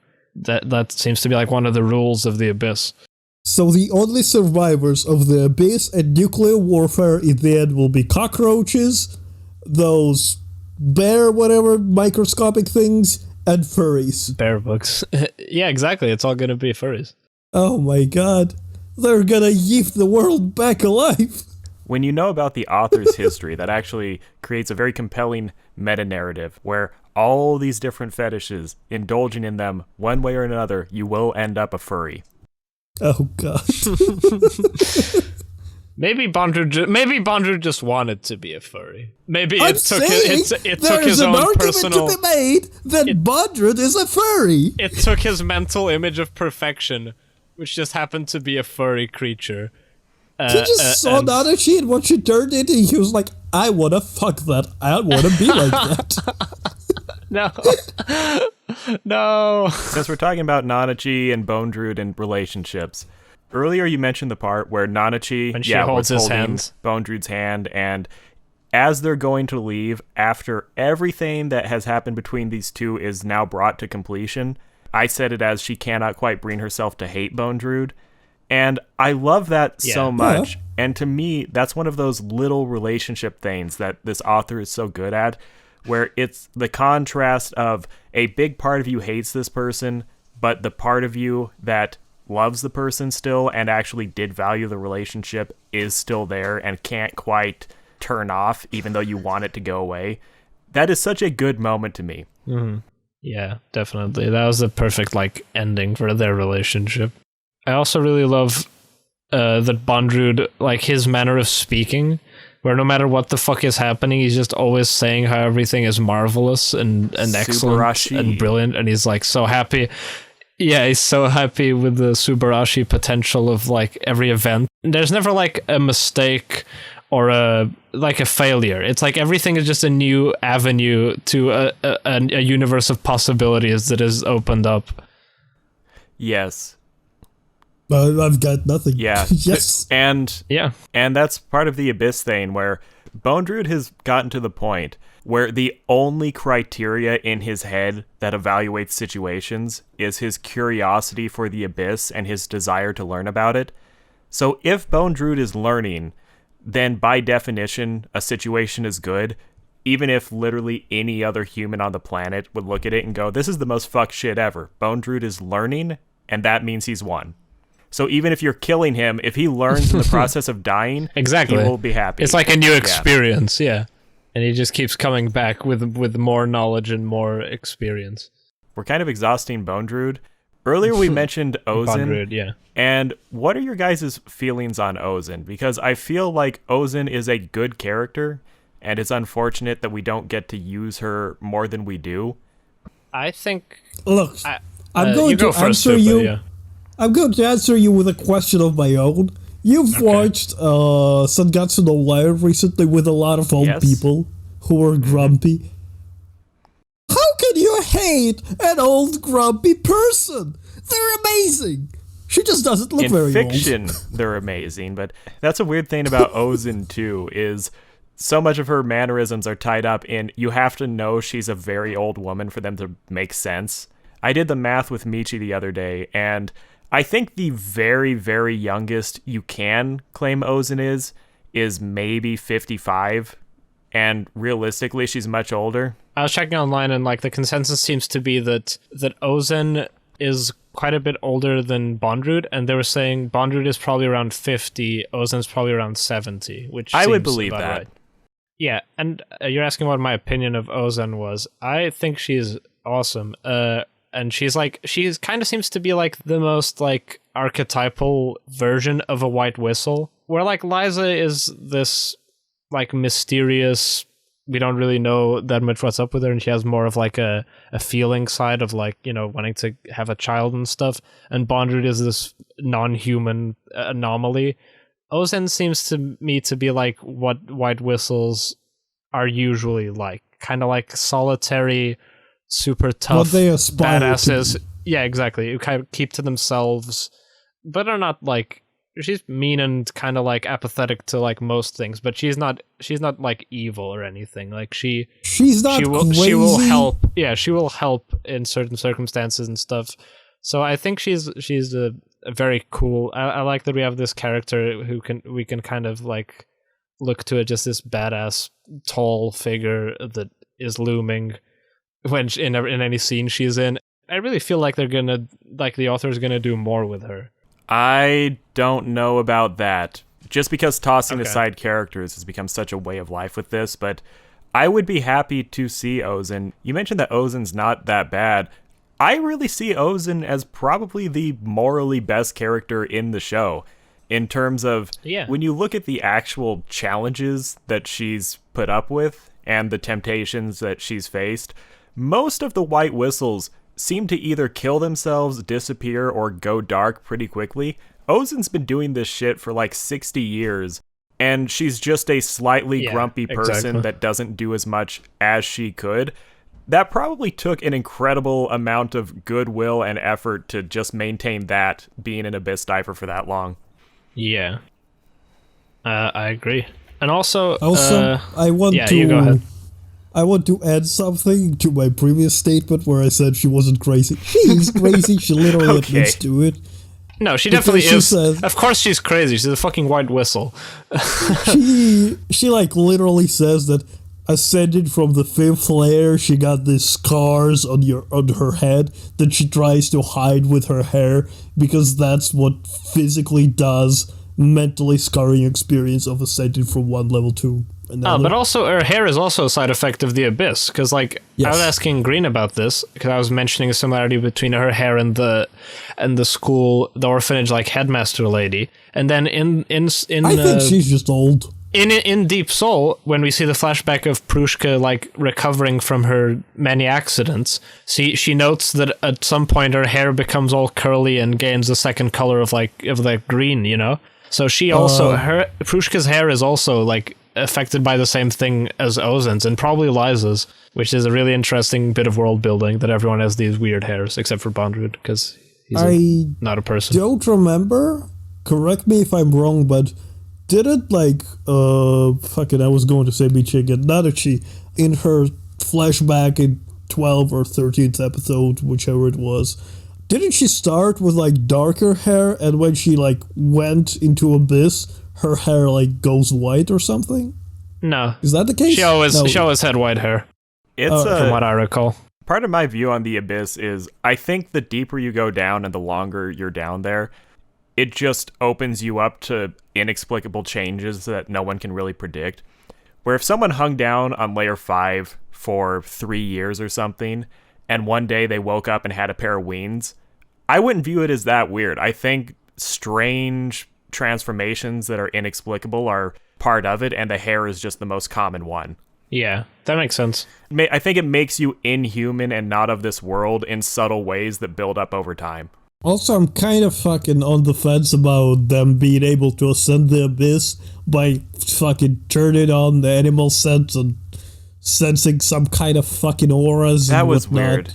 That was a bit strange, I grant you. Not only like it being like a trial that she has to overcome, which seemed kind of slightly inconsequential, because they just ended up like at the place where Reg was. I guess it was important that they like showed up and saved him, but the method of doing it wasn't like some kind of like trick that she learns. It's just that she didn't gain any new ability. She just sniffs this creature, like just stuffs it in her face, and that happens to be helpful. Did Bondrewd give her that? Did Bondrewd give Prushka that creature knowing that this was an ability of this creature? I doubt it. It's unclear. Everything about Bondrewd raising her seemed very slapdash and moment of Planned. inspiration. Yeah. No, I think it was slapdash initially, but from then on, it becomes more and more and more planned as he wants to cultivate a certain feeling inside her to use her for his means. Maybe, but he also ended up using her for something which he would have used anyone else for, so... I think. No, I think he hold on. Was it her for that purpose? Was it not implied that he was trying to make maybe another White Whistle? I don't. Yeah, he literally grew her up. But why would Bondrewd want another whistle? He can't use it, and he already has one. Well, that's sort of a part of science. You want in He's science just trying to make another your worth. Not necessarily. In science, you don't work to prove a theory, you work to disprove a theory. And I get a lot of like scientific basis from Bondrewd in general, so I think he specifically grew her up in a manner where she would cultivate this feeling of longing for abyss, of longing for other children, and connection to people, where she would want not necessarily to become, but would be a pliable material to become a white whistle. And he worked to disprove this theory, and once he proved it correct, the second time around, basically, he now has a means of reproducing this experiment. Maybe. I will say about the Abyss, I think that what it does is generally a lot more interesting than how it does it. And I think the perspective that most people, and even Bondrewd usually has, of they're systematically trying to turn the Abyss into something they can predict, but understanding the deep mechanics of how it works is almost a lost cause, and Bondrewd is the only one who even tries. I think that's partially because the author, when he tries to over-explain the Abyss, he makes it worse. And I think that was kind of an example of that. Yeah, you don't want to... Okay. I also...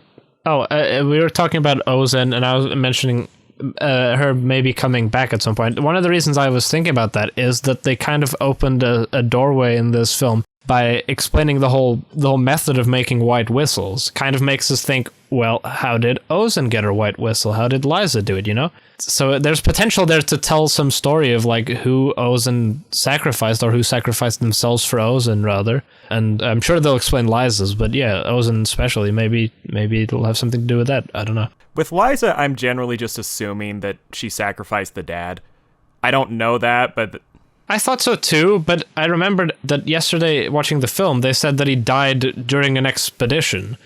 Like, they of would black say whistles. That. Mm-hmm. I guess, but they didn't say it to Rico. It was Ozen like mentioning it while Liza was like lying on the floor pregnant. They're like, "Oh, your husband went out and died. He didn't come back or something." That's how she became a white whistle. You think Ozen brought back a white whistle? I guess. Yeah. This is going to sound really fucked up. Maybe Liza somehow sacrificed Rico, or maybe Rico had a twin who got sacrificed and Rico died. That would be very... Maybe she wasn't stillborn. Yeah, maybe she was sacrificed and then brought back to life. Christ. Maybe most white whistles, it doesn't destroy the body, it just pulls the soul out, and Prushka's was a weird situation because she was organs. Yeah, I don't think any other white whistle was organs. Well, you remember when Bondrewd died in this movie for the first time? And yes, they like pull off his helmet. He's still like... One of the best scenes. There's still like muscle of a man down there. But we don't know if that's original Bondrewd, do we? No, that could just be any random body. But still, like, I think there's a good argument to be made that Greg might have been sacrificed, and that what we have now is her soulless husk in a way. Reg or Rico? Rico, my bad. Okay. I could see that. When that guy came over and pulled the helmet off of that's so cool. off of Bondrewd, I kind of felt like I wasn't sure like that the helmet was like his conscience or something. So I thought maybe he had just done like a switcheroo where he had swapped clothes with an Umbra hand, and the person who was the Umbra hand who pulled the head off actually was the actual body of Bondrewd. Because for a second they show you like his chin with a beard and some scars before he puts the helmet on. It seemed to be showing like, oh, this is Bondrewd's real face, but I guess there was no real Bondrewd. That was just some guy with a cool face. But who the fuck was that? That never occurred to me, but I did know the whole time. So I could see how someone could think that. Yeah, like I thought, sure, he can pass between the Umbra hands. They're all him. But I thought there was a central like Bondrewd husk body that was his original appearance. That was that guy with I just had an idea. Maybe they were going to sacrifice... Sorry, but... Maybe Liza was going to sacrifice her husband, but he died on the way, so they had to use Rico. That'd be cool. Is it so much a question of like the white whistle and now sacrificing, for her or the person who likes the white whistle giving themselves up for sacrifice? You know, like whose idea is it? One of you shut up! I can't hear any of you. Think about it. I don't know. Thupa's talking some nonsense about the bottom of the abyss. Look, think about it. If Liza is waiting for Rico at the bottom of the abyss and she comes back there and it's all for... She doesn't love her at all. It's all for the purpose of her coming there and then using her for some other fucked up experiment to, like, get, like, not like a white whistle, but, like, transparent whistle, whatever the fuck. The clear whistle. I don't think so. Think about it. Like, No, I think you're assuming every white whistle is They like are, Bond. kind of. Every white whistle is a murderer, many of them except are for very- I don't except think for they're- Rico. No, I know that, but the rest of them seem much more self-absorbed, like with their own goals than discovering, like, than documenting and trying to solve the abyss as Bondroot is.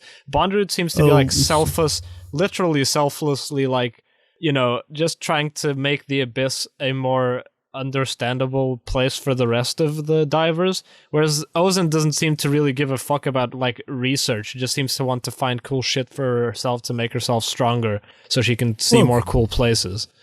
I thought it was pretty clear that white whistles don't give a shit at this point. All of them just have their own goals that they pursue, and they just kinda do jobs so that people leave them alone. But if that were true, like, every white whistle would be just making cartridges. But no, they all have their own goals. But why wouldn't they use cartridges? Because They're Bondroot is extremely still fucking inventing useful. them. Once he learns I how to guess. make them, I imagine other people will use them. I suppose. And another thing is, Bondroot's goal is not particularly to share, he just wants to know. But I kind of get the idea that Bondroot is the only one inventing things in the abyss, like coming up with technology and stuff. Like, I don't think his goal to come up with that's what I'm shit saying. for Like, Abyss. sacrificing Rico seems to be something that would be done in the name of coming up with a new invention, with discovering something. Liza and Ozen don't strike me as people who are that interested in inventing and creating, like, stuff in the abyss. They just want to see cool shit down there. They're just explorers. Well, what was Liza's goals? Well, we don't do kind of know. know. What if she has? We she's do a kind of know. crazy bitch who had Super, different goals all along? You're acting like Liza just this name we've heard whispered. We've fucking seen her in various flashbacks. She just seems like a person who wants to have fun and seeks the thrill of adventure. She doesn't seem like a calculating, sacrificing creature. It's very doctored like that. footage. We haven't seen her. We've seen her through the lens of somebody else. No, those We are don't definitely have real the- memories. They're not like It tinted almost memories. doesn't matter because the thing with the white whistles is it's very established. Anyone who becomes a white whistle is someone who is so obsessed with the abyss that they have completely dedicated their lives to it and surpassed everyone else. The thing that unifies every white That's whistle is they are absolutely consumed by a desire to interact with the abyss. And I think that manifests in different ways based on their personality. With Ozen, we don't really know. But Bondroot, it was a very scientific, technical way. Liza, it might just be exploration. I think Ozen is actually that's what very I feel. simple. She's an old crazy cook who just wants to be left alone. So she just built herself a cottage in the middle of fucking nowhere. She just wants everybody to fuck off and have. She's an old lady. She has an old lady mentality. She just uses her power. She just wants to put little boys in cute dresses and watch them parade in a around moment, the house. we can talk about that. But to tie that up, I could see Ozen being someone who is simply over it because by her age, basically every white whistle will have chosen to do their final walk where they go down to the 6th and just explore until they die. The fact that she hasn't done it in like 50 years probably means she got really disillusioned with this, so she's probably the one white whistle who doesn't give a fuck. And she's seen like so many of them come and go and die and shit. So yeah, she's just like exactly. She's over it. And about Ozen's relationship with, is it Marluke is the name of the boy in the dress? Marluke.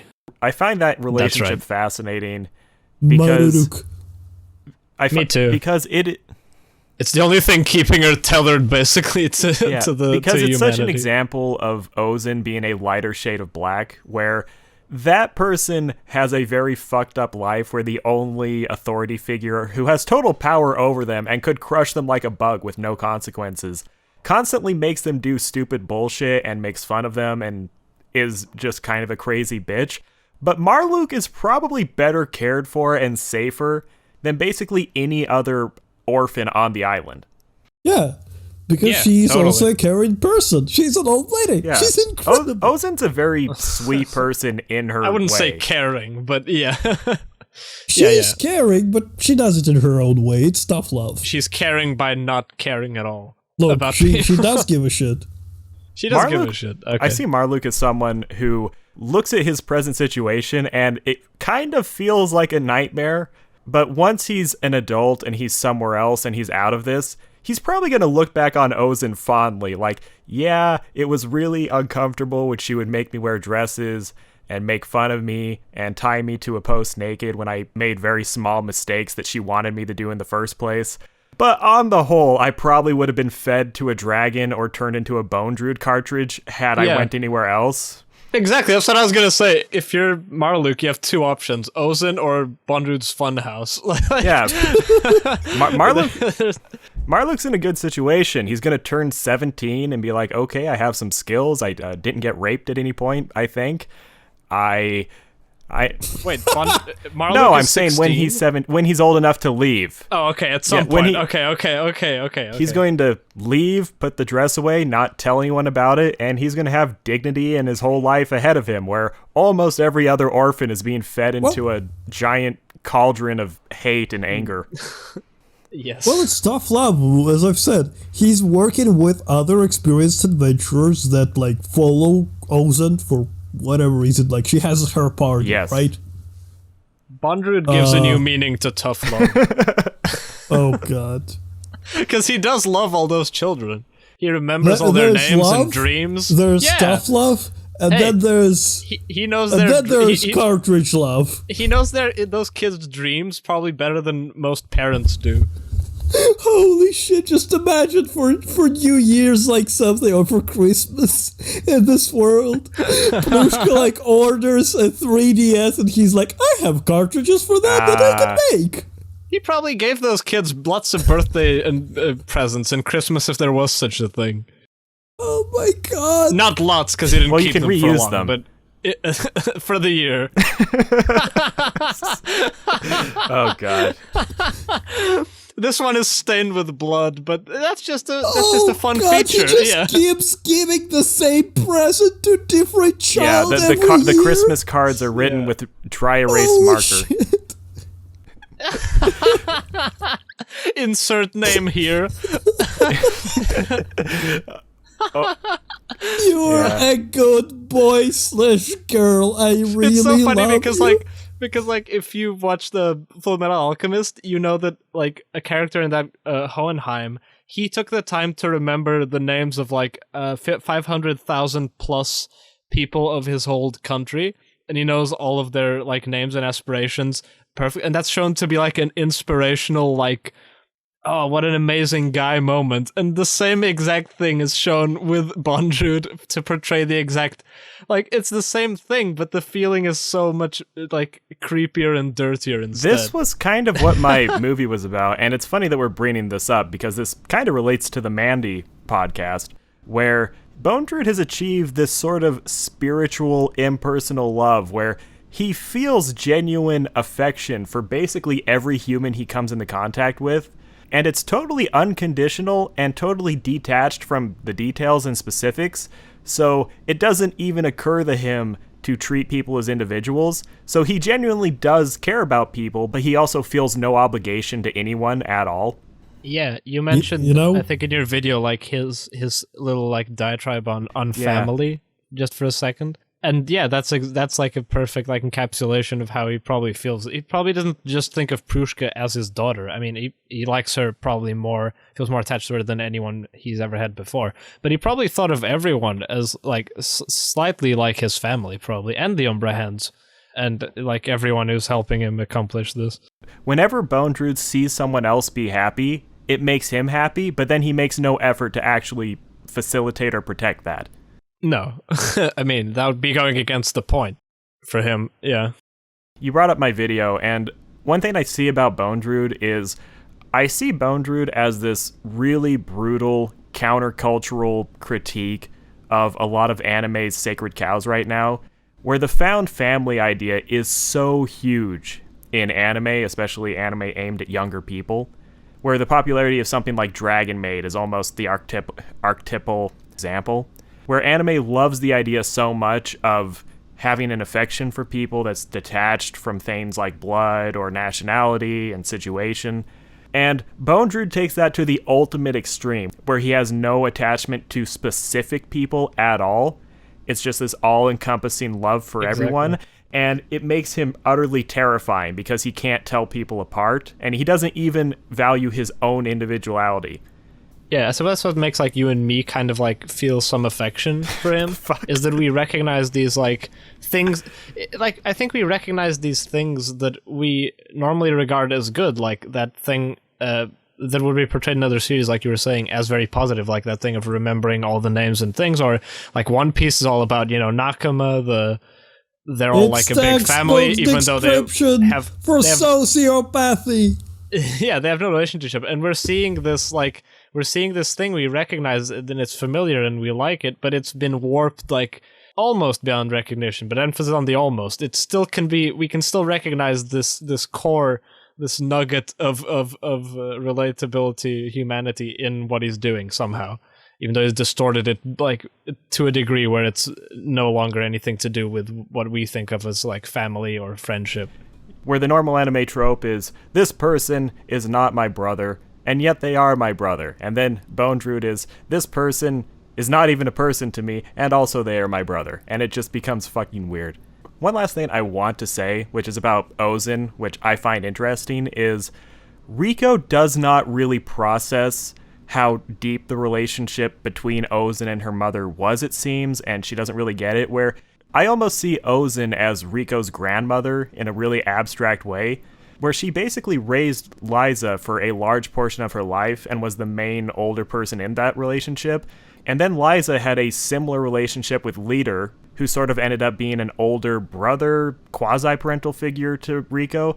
A lot of Riko's life and emotional sustenance goes back to Ozen in some way, and the relationship they have with each other during the time doesn't really go into it that much, but Ozen is just quietly knowing, like, yeah, I'm indirectly responsible for everything in this girl's fucking existence. Well, she literally dragged her out Oh of yeah, the that abyss too. onto I her probably back, should have said despite the fact that she wanted. Yeah. Well, but initially it's kind of presented as the opposite, like she resents Riko and her father for taking Liza away from them, and kind of sees them as like shitty burdens that on Liza, that Liza could have had such a better, like, she could have been like a more accomplished White Whistle maybe if she hadn't gone on that tangent, as Ozen sees it. No, I don't think. I'm not saying that's what she actually feels, but that's how it's presented, that she's like this like confrontational figure with a bone to pick with Riko and Liza and stuff, but actually she still helped her and trained her, and deep down I'm sure she always intended to help them on their way. Maybe it's framed like that initially, but if we frame that whole thing through the lens of having knowledge of the last scene where she like bids them farewell, and we have that flashback where Liza asks Ozen to look after her child if she ever comes by.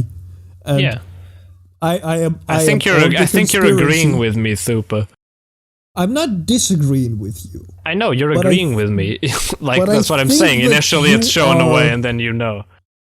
But I think that you are like misinterpreting it a little. Well, they're not that far. And Michi, you made the point that maybe Ozen doesn't want to get that attached to Riko because she's already been hurt that much.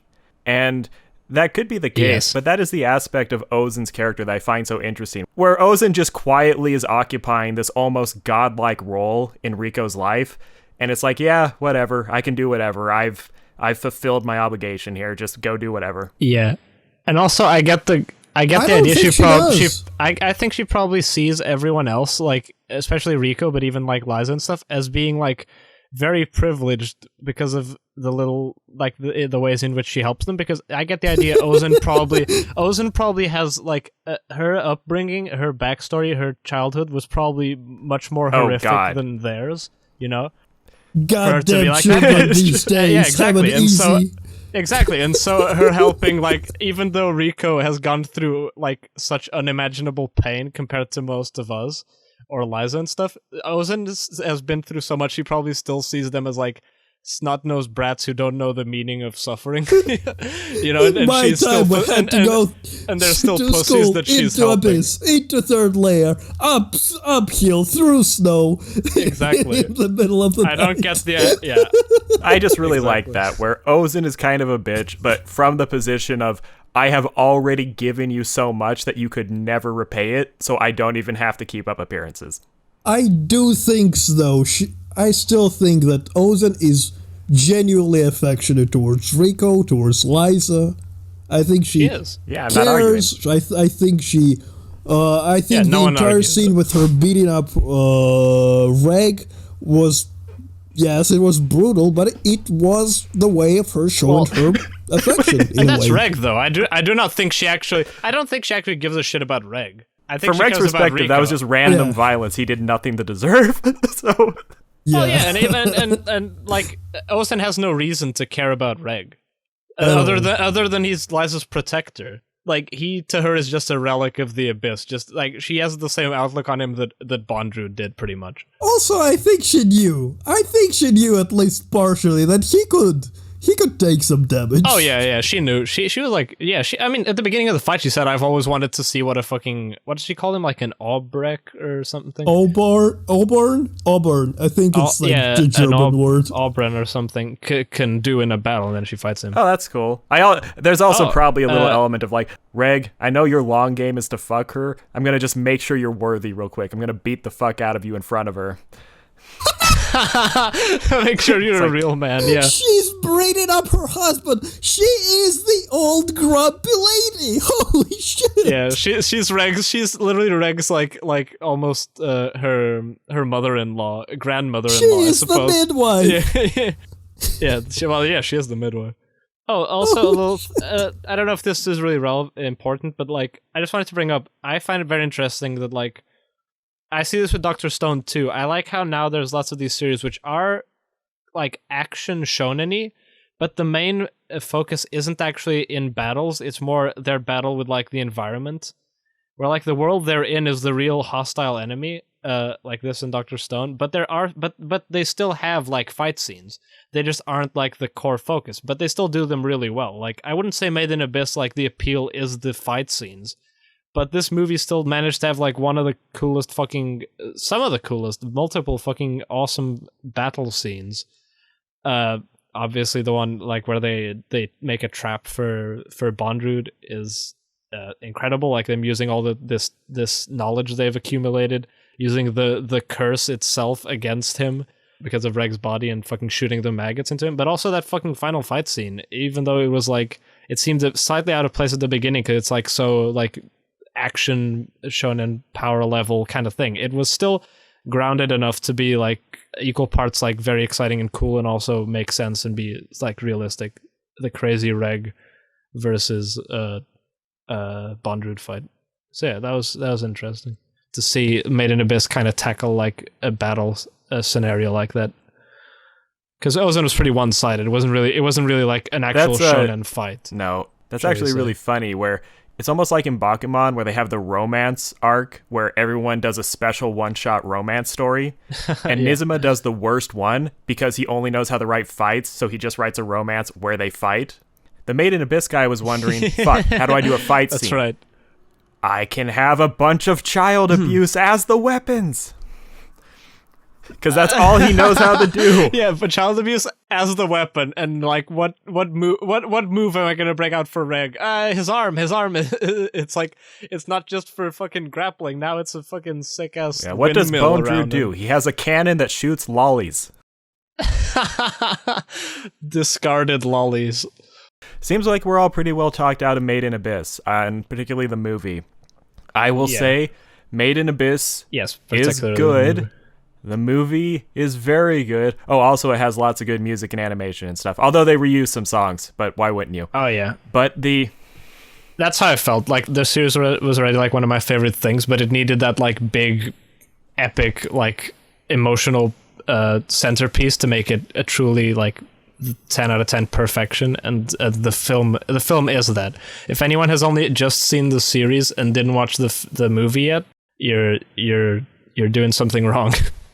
So I think that about ties up Made in Abyss. Thupa, were you wanting to bring something up, or were you having the idea of just chatting a bit?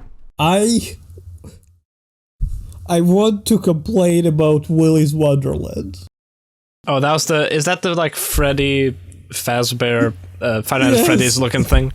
Did you guys watch that, both of you? It's Five Nights at Freddy's with Nicolas Cage. And was it not everything you hoped for, Thupa? I don't know. And to interject real quick, Thupa, I'm happy to talk a bit about Willy's Wonderland. I have a feeling it would only be like 15, 30 minutes or something, then we would wrap it up and we could just tack it on at the end. Are you okay with that? I cannot really add much to that conversation. I don't know if I should go. You standing here and being curious about it would be fine. If you need the bounce, that's also okay. Okay.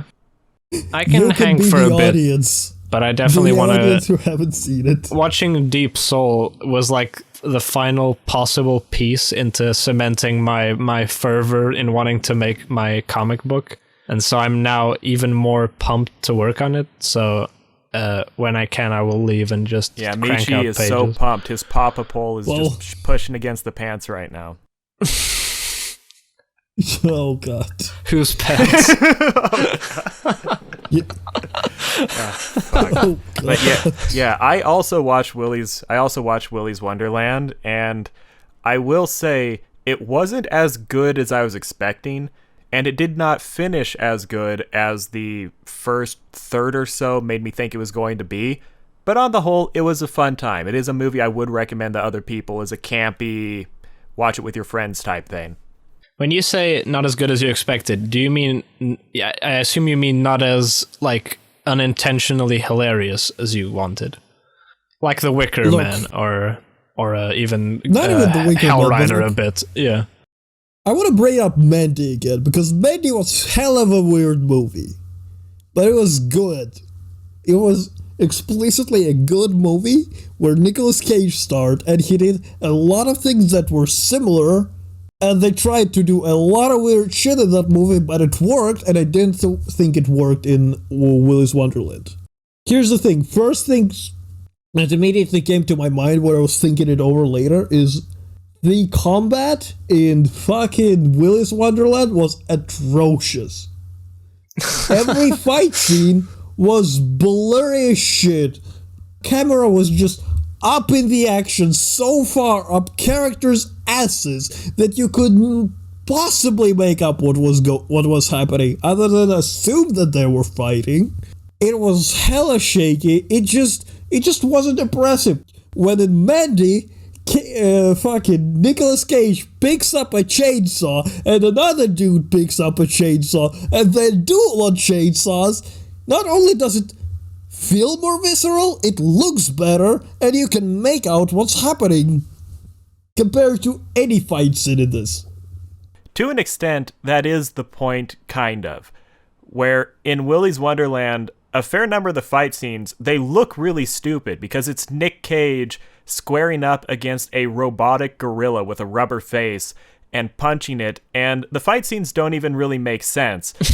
Nicolas Cage at many points is using WWE moves on robots and successfully killing them, when you would think by all logic he has to break apart the animatronics or something. But no. That is one of the worst fighting styles to use against a robot. If I was going to pick one, it would not be WWE moves. Exactly! That's why it should work. It should be hilarious. But you can barely make out the action. Nick Cage will hit a robotic gorilla right in the jaw with an uppercut, and it will somehow damage the robot. even though you can see the rubber bouncing around and stuff. So the fights being stupid and awkward is part of the joke, but I will agree with you, the choreography really wasn't there in a lot of places. I'm not sure how to reconcile those two, but yeah. I think the movie tried too fucking hard because they knew they were doing stupid shit.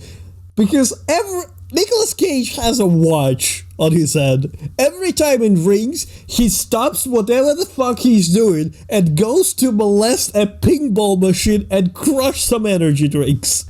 Yeah. There's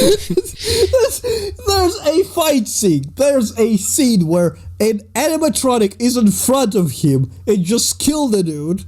There's a girl he is intended to save. His clock rings, and he's like, oh, alright. He just hangs her the knife, goes and plays pinball while she's fighting. And orgasms, in a way. And then he comes back and finishes her off after playing pinball. Because the fight scene is still going on. Yeah, one of the big problems with the movie is it has a very structured pattern to how things play out, but in a way that doesn't make a lot of sense and you don't understand. Where at the beginning, it seems like Nick Cage is a totally random putz who gets taken in by a scam and he's being fed to these animatronics by being told he has to work there overnight. And as it goes along, you see, oh, Nick Cage is a badass who can kill the robots really easily. So you assume, oh, Nick Cage knows about this, he did it on purpose, he's here to kill the robots.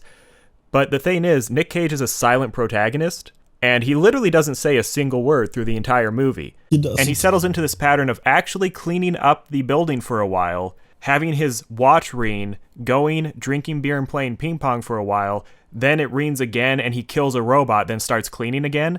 And the robots come alive one at a time at the exact moment his watch rings, and they never explain why that's happening.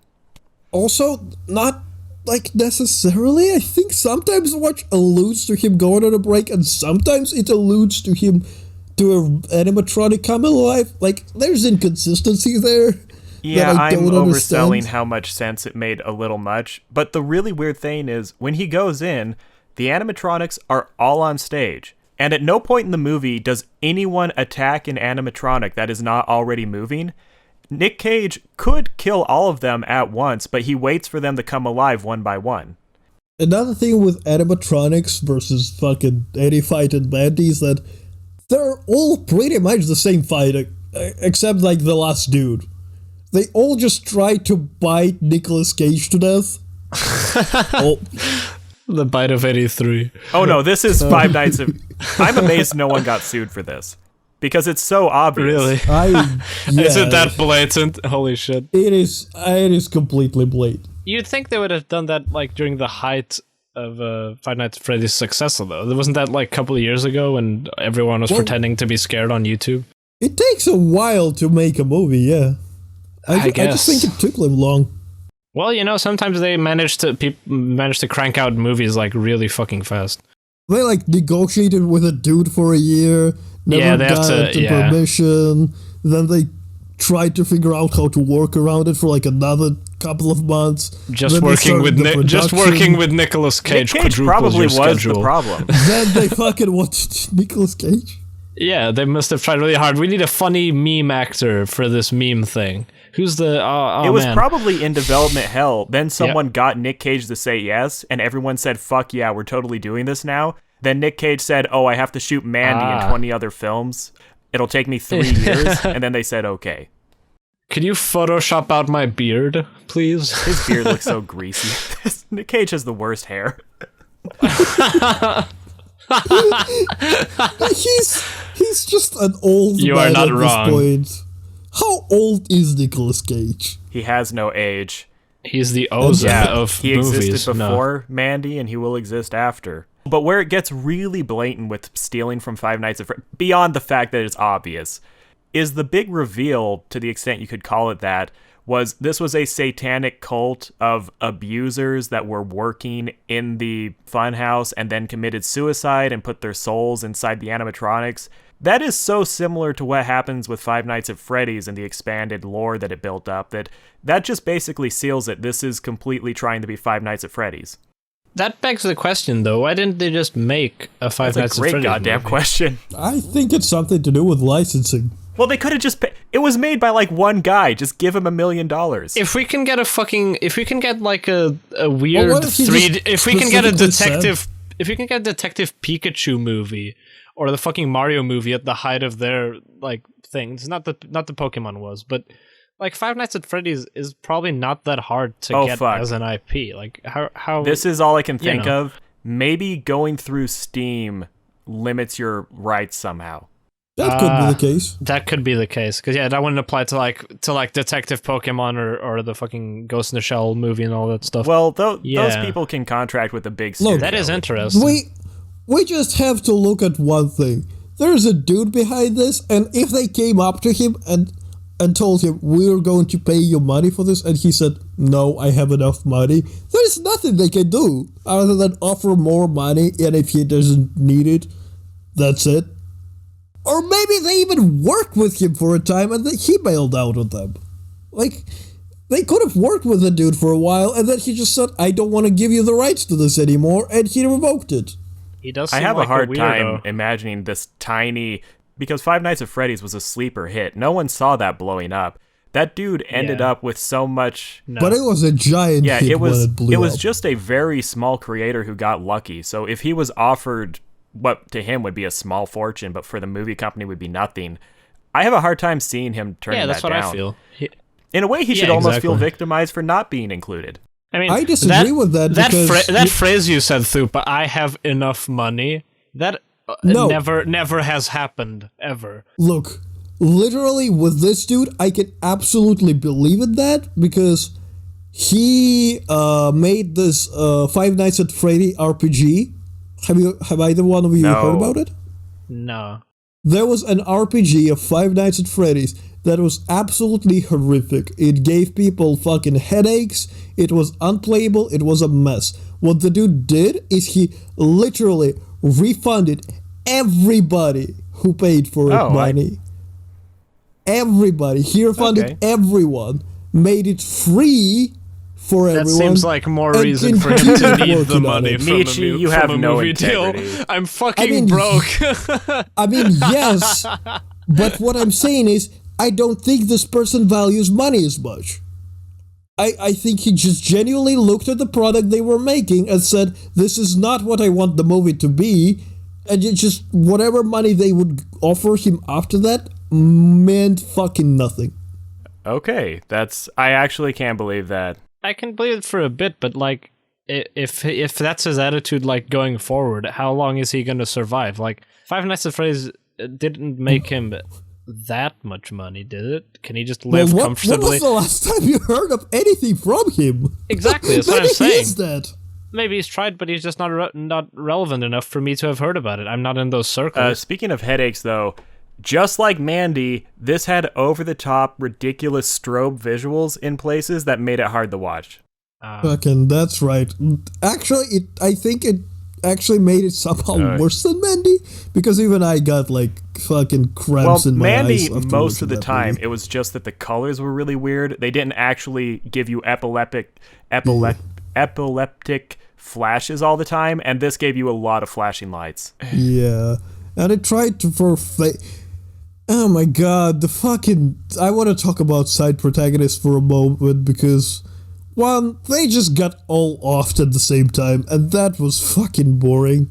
The teenagers dying so quickly when they seemed like legit characters who were going to help Nick Cage, that's really what ruined the movie for me.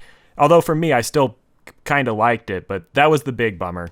They offed them off in such a manner that it wasn't casual enough to be funny intentionally. Like, if they like died in like stupidest way all at the same time, maybe by different characters, but like they died like so quickly and so hilariously that it was obviously intentional, that would have made it funny and good.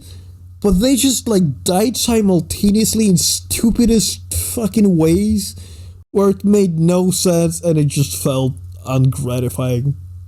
And you obviously knew they were going to die. Like, the fucking hooker in this show, the stupid bitch character, she was comically slutty. She was comically slutty. And you know that in every horror movie, the character that wants to fuck dies. It is such an old trope. To the point where it was parodied in the fucking Scary Movie. Yeah, to give a little context with what we're talking about, the first part of the movie, it's really just very straight. Nick Cage is taken in by a con artist, is put in this Chuck E. Cheese ripoff place, locked inside with chains, told he has to clean overnight to get his car fixed. And then there's this B-plot where these local teenagers, they want to burn the place down. They apparently know what's going on. One of them is trapped by her parents, the other kids break her out. They all go to the Chuck E. Cheese place with gas. They are there to burn it down because they know the animatronics are evil. But their leader, who is the main girl character, looks inside, realizes Nick Cage is in there, and says, okay, we have to get him out because we're not going to kill an innocent person. But they all end up inside, and even though in the lead up to this situation, they acted very savvy. They're not the normal, dumb teenagers. They know what they're doing. The moment they're inside the building, they immediately start having sex and getting picked off one by one and doing stupid bullshit. And it was really disappointing because it seemed like, no, these are different teenager characters. They're going to actually help. And then their characterization went away the moment they were in the scenario.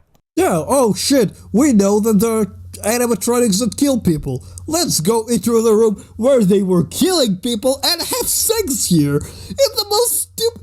They tried to make it stupid. They intentionally tried to make it stupid. She puts on a fucking crown with happy birthday on it and says she's turned on by that. I've seen people in horror movies have sex in the fucking most, like, disgusting, inappropriate places. Like, wherever the killer is, they can have sex there. On the floor, it doesn't matter.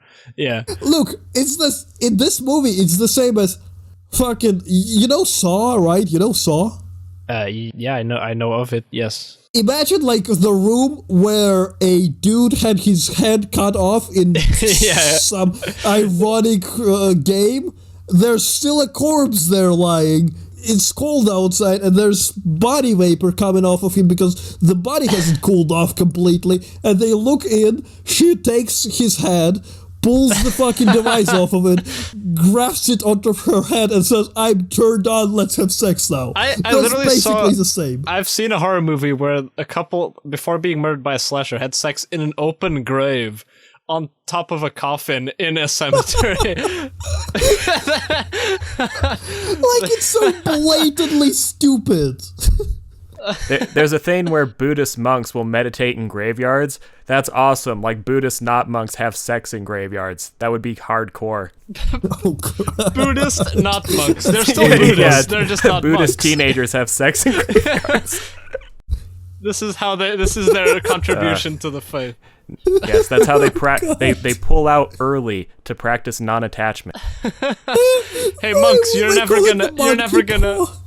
gonna get to have sex, so here's what it looks like. Oh god. But Michi, in those movies, I'm assuming the characters were set up as horror movie characters. What made this suck is they were not set up as stupid teenagers.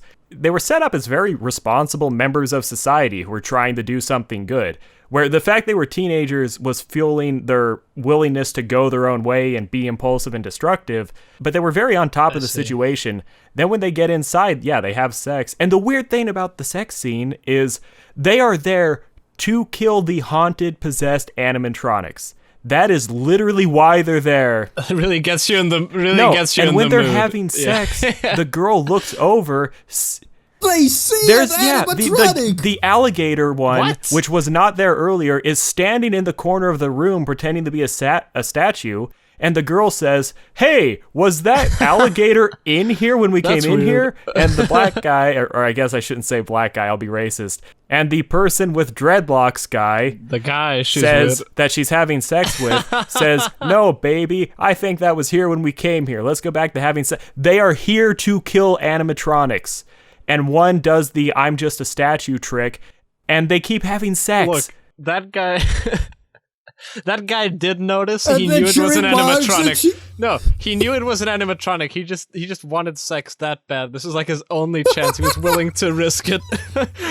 He was like, we're in this stupid movie. We're going to die anyway. Might as well get sex. that guy is literally a Five Nights at Freddy's fan who's aroused by it, and so he's looking at the statue while he does it and thinking about Five Nights at Freddy's. The big bummer with this movie, once the teenagers see him kill an animatronic and they register what's going on, in my brain, this is it.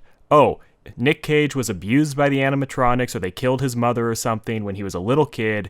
He's a badass now. He knows this is going on. He is coming here to put a stop to this once and for all, so he's falling into the trap on purpose, knowing that he can win the fight. And then, when the teenagers come in, they're in there now too, and they realize, oh, Nick Cage is a badass. We're going to help him with this project, and we're going to all work together to kill them. And then it's a very slow, drawn-out fight where the animatronics are going through the vents and fucking around and pulling shenanigans. I was expecting that, but it ends up being the teenagers all die immediately except for the one girl who gets in Nick Cage's car at the end and leaves with her, which I thought was fucking hilarious and Thuba did not care for. And Nick Cage is never explained as a character. She doesn't have a character. They never explain it. Her character is that she was a child. Okay, well, that's awesome. Her mother did die. Like, she needs a parental figure. I'm willing to believe Nick Cage was just taking her to a safe location or something. It was still hilarious, though, because I knew Thupa would be upset. The way you're describing it, it does seem like the perfect setup for like a Home Alone style taking down of these guys, you know? But like much more violent, I thought it was going to be Nick Cage slowly setting up and preparing to start the fight. The teenagers get stuck in with them, and then they all have to work together as they, like Alien Isolation or something. They're barricaded up in one part and have to fight their way through. Yeah. But it became this thing where Nick Cage ignores the teenagers. None of them accomplish a damn thing except the head girl a little bit. And he does this autistic routine of he looks at his watch and keeps taking breaks. And my only theory for this was when he got there, the shithead Texan landlord guy who's setting him up to be killed told him, hey man, remember to take breaks. And in my head, that made me think, oh, maybe it's part of the rules that he can only do this if he does what he's told and actually follows directions. But that's never explained, so it's just, yeah. He's so consistently... He was just giving him a helpful tip. He so consistently takes these breaks to the point where during the movie I asked the question, is Nicolas Cage actually an animatronic himself? That would have been amazing. Oh, how great would it have been if it ended with you see a poster of the original lineup and there's like a robotic cowboy that looks like Nick Cage with a cowboy hat? Or and then his face falls off and it's actually Travolta. Oh god. That would have redeemed the whole film from what I understand of your gripes. I think that would have been well worth it. Also, I am willing. I am going to die on this hill for this movie. The scenes with fucking pinball machine are sexual in nature, and I will not take it the other way. That Nicolas Cage molested that fucking thing repeatedly. He was like, he like takes the sponge and just like gently starts wiping off the dust in too slow of a manner, like he caresses the buttons repeatedly before trying to press them with his fucking middle finger. He presses that button, not with his index, not with his pointer finger, not even with his fucking thumb. He takes the middle finger and he fingers that fucking button. I think the index finger is the pointing finger. Really, Mr. Jellyfish survive off water? Shut up! I'm not Thupa has hands. Really, Mr. doesn't believe in the conservation of energy and therefore thinks you can't get to the other side of the earth by jumping in a vacuum tube? I'm still not convinced about that one. He was correct. He was correct in that circumstance because you did not describe the experiment in the appropriate manner. Although I did understand what you meant. Maybe Nicolas Cage is just a massive Five Nights at Freddy's fan. I can see it. Maybe that's why he was caressing that model. He's just really into Five Nights at Freddy's and animatronics. He begged for the role. Look, I think the pinball scene was in his contract. It is the scene that Nicolas Cage demands in every movie. You mean like the famous scene where he's watching monkey videos, smoking a cigar with a glass full of M&Ms or whatever? Yes, with jelly beans and Ghost Rider. Jelly beans, like in every movie, there's a scene that just doesn't fucking make sense, and in here they just decided to run with it, and he literally has orgasm that he gets to repeatedly do. Who is the YouTuber who made that point? Was it Nostalgia Critic? Yeah, I think because I would literally cut Critic. that if we couldn't like credit him, so. because I'm not gonna just like leave a snippet where we're taking someone else's idea. I was dreading to say it, but I was like, yes, probably Nostalgia Critic. In that case, I'm not sure if I may be repeating maybe some of the... I'm scared I may be repeating some stuff that maybe people said on Canton about Made in Abyss. I'm not in a sure. very loose way, that's fine. But like if we're quoting like a very specific thing that like a YouTuber said, I want to make sure we say their name. I'm not quoting anybody. I'm saying that this is what's happening here. But what's worse, taking credit, like not acknowledging credit, or acknowledging the Nostalgia Critic in a video? I don't dislike Nostalgia Critic. I don't understand. That's between you. I don't know who it is, so that's between you two. I'm not gonna. Wait. Is the Nostalgia Critic that skinny-ish guy with the stupid hat? Yeah. He's one of the old guy with the glasses people or something, right? Oh, he is that guy. He is literally that guy with the glasses. He wears glasses. That's I him, know Doug nothing Walker. of him other than I was a big fan when I was 13 I know he's a or joke. 14, That's all I know. And then I slowly, even more grew to be like, what the fuck? I know that he is like, people dislike him a lot, but I genuinely don't give a single flying fuck about what he did. I just think his videos are fun. I don't mind like all the controversy. I just think his critiques and points are incredibly wrong. Does he like rape he's a total people? Idiot. I don't think he's a valid reviewer, He's a but I fucking think moron. as a casual reviewer, his points make sense. He's an okay starting off point if you're a kid who doesn't know what an internet review is, and so they're very novel, and you learn a lot about movies you never heard of, like The Room or something. But don't go digging for any like interesting points, because he just has like five jokes he recycles through. Big lipped alligator moment. Oh, he coined that. Ugh. Oh, that's cool. He didn't coin it. He fucking ran it into the ground by saying it multiple times in every video, and then making stupid skits where his dumb friends. Oh god. Also, yeah, I honestly like the skits. I'll be frank. I like the skits. I saw Anthony Fantano make fun of him once, and that sealed it in my brain. Yeah, I don't have to regard this guy as anything. No, if Anthony Fantano can make fun of you, you know. I think Anthony Fantano is cool. I don't know much about Fantano either, but it was when his name's Doug Walker, right? Yeah. Yes. Yeah, he's the Dog Walker. It's when the Dog Walker did his review of The Wall by Pink Floyd. Oh, that was fucking brutal. Jesus Christ. I saw a bit of how bad it was, and Fantano made fun of him Fantano very dryly dismissed and made fun of Walker along to the tune of The Wall for like 30 seconds.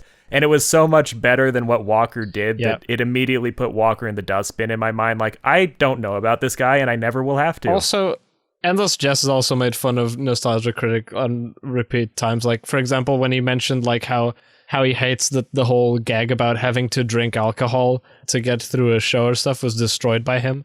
Like, it was invented by AVGN, like drinking beer, which is fun, just casual. And of course, Endless Jess and Colt Corona took it to the next level. But like, yeah, Doug Walker repeatedly will just bring out a giant flask of Jägermeister and be like, I'm gonna need this, and he does it too many times. That's the main issue, is just that he doesn't have many ideas, and so he like has to repeat well, the thing them almost is, every most review. reviewers are human, and most humans are not smart. So by the transitive property, which Thupa will know if I'm using that right or not, by the transitive property of stuff happening in the universe, most critics will not be that smart. So they should really only make a limited number of videos, have their ideas, then leave. Like I am. Good for me.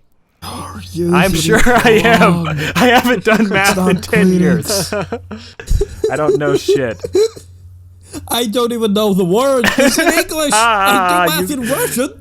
Thupa's smart in Russian, but once you take him out of that environment, he just can't communicate. It is difficult. It is genuinely a problem. You bring up Endless Jess. I don't even want to think about Jess because he deleted Horseshoe Finale apparently, which in retrospect is probably he privated it. It seems so. Which in retrospect might be where Digi got the idea to Holocaust their content. No. God. Oh my God. Can we talk about this as a closing thing? No. Oh my God. Thupa, I'm going to assume you're in another call. I mean, regardless of Digi's person, I will always defend not deleting all your stuff, pretty much, unless it's like something where through it people have like doxed you and it's endangering you or something. If it's just like, you know, kind of trying to erase your past artwork and stuff, I don't know. I like, for example, I hate what Andrew Hussey did to Homestuck, where he like made the website much less intuitive and it's much harder and you can't actually play any of the fucking Flash scenes. Not like he already, I think he did this like before the Flash thing. I forget the details, but yeah, just that like revisionism I don't like. Yeah. Here's the thing. I felt weird about the Digithane, as I feel weird about many of the Digithanes, and I've been feeling weird about this particular one for a while, where I have been feeling the same thing. I just released that podcast where I talk about YouTube. I have recently realized that YouTube is not a good way to spend your time, or at the very least, you have to approach it with a really strict mindset, where you have a stern understanding with yourself of don't chase views, just look at this as a place to put your content. Your real career and path in life is elsewhere, unless you're a very unique person, which for a long time, Digi has been one of those rare people who can make it work. And in these last few weeks, many times I have looked at my channel and been thinking, I should burn this to the ground. No one really cares. It's going to follow me around forever. It's going to be an embarrassment. I don't identify with the stuff I made a long time ago because I've changed so much since then. I don't think it's a real reflection of who I am going forward. It's just going to confuse people. But the emotional gut punch of seeing Digi Holocaust, what has been a very successful career, that really got to me. And that helped lock in the opinion, no, I shouldn't do this. Or at the very least, if I take it off the channel, I should do it in a way where people who want those videos can access them. Where I realize I think that really is unfair to people. Because I know there are some people who do really like what I did. Yeah, exactly. And like, I mean, there's nothing on there that's like embarrassing or anything. I don't Me feel or like Digi? that. You. If you had like some embarrassingly awful content, then maybe, but in your case, I really don't see any need to do so. And I mean, if you want to distance yourself that much, you could just fucking change your name, and no one would ever know that the two are the same thing. You know, I mean, no one's ever seen my like AMVs I used to make as a kid on YouTube. You inauthentic bitch. That's what we're gonna do next time. We're gonna do AMV review with YouTube. It actually would be funny. Please go back on my Twitter and review my stuff I was drawing when I was 18 and stuff, and how it has nothing to do with what I'm doing now, and be like, you're just a trend-hopping motherfucker. And the thing with me is, I do have older videos I am embarrassed of, and some that are legitimately horrible. And I have quietly taken some videos down, but part of the thing with that is those were videos that literally no one cared about. Yeah, it's also, exactly, it's very different with Digi. Like, of course there's going to be some kind of outcry when it's like the videos that got hundreds of thousands and sometimes millions of views, that there's the reason why anyone who is watching the video of her explaining why she is deleting them, like everyone who's watching that is probably only watching because of those videos, which are about to be deleted. And they meant a lot to a lot of people. It's not like something that nobody saw. Like, I could delete most of my stuff and it will make little to no difference. Well, I would miss them. Well, yeah, I don't mean even the recent stuff, but even so, you know, I'm a tiny little... But is that unfair? Is that saying that maybe if you became popular, you're not allowed to kind of hide stuff, to have private things to change the perception of you? There are legitimate reasons to do it, and we don't have to get too far into this. This might actually be a good thing to talk about another time. Yeah, probably. Potentially giving you the opportunity to duck out. No, we could do some kind of like art creation podcast, like that as the topic, in general. We definitely could and use this as a lead in. This is just kind of an outro for this one. The thing with the Digi situation that makes it so strange is, in a weird way, Digi was never really a critic. Digi was never really a writer. Digi was never really a musician or songwriter. Digi was a YouTuber who wrote and did criticism and made songs, where so much of what they did was a secondary thing that was dependent on the larger project of who Digi was. And the really weird thing is it's almost trying to have it both ways, where Digi is laying waste to the legacy of what they were, but the legacy of what they were is the only reason anyone is watching the video doing it. So it's... Yeah, exactly. It's mixed up. I think I potentially could have a lot to say this, but probably better save that for another time. I think we should probably stop here. Yeah. And Thupa will probably have lots to say about this slide. Well, maybe not lots, but yeah. Whether or not Thupa would even be open to talking about the Digi situation is questionable, but I would be curious to get their... Well, I don't know. He seemed pretty like riled up. Or let me say it this way. I imagine Thupa would limit it to a very specific context or way of talking about it. I don't really know, though. I'll pick his brain later.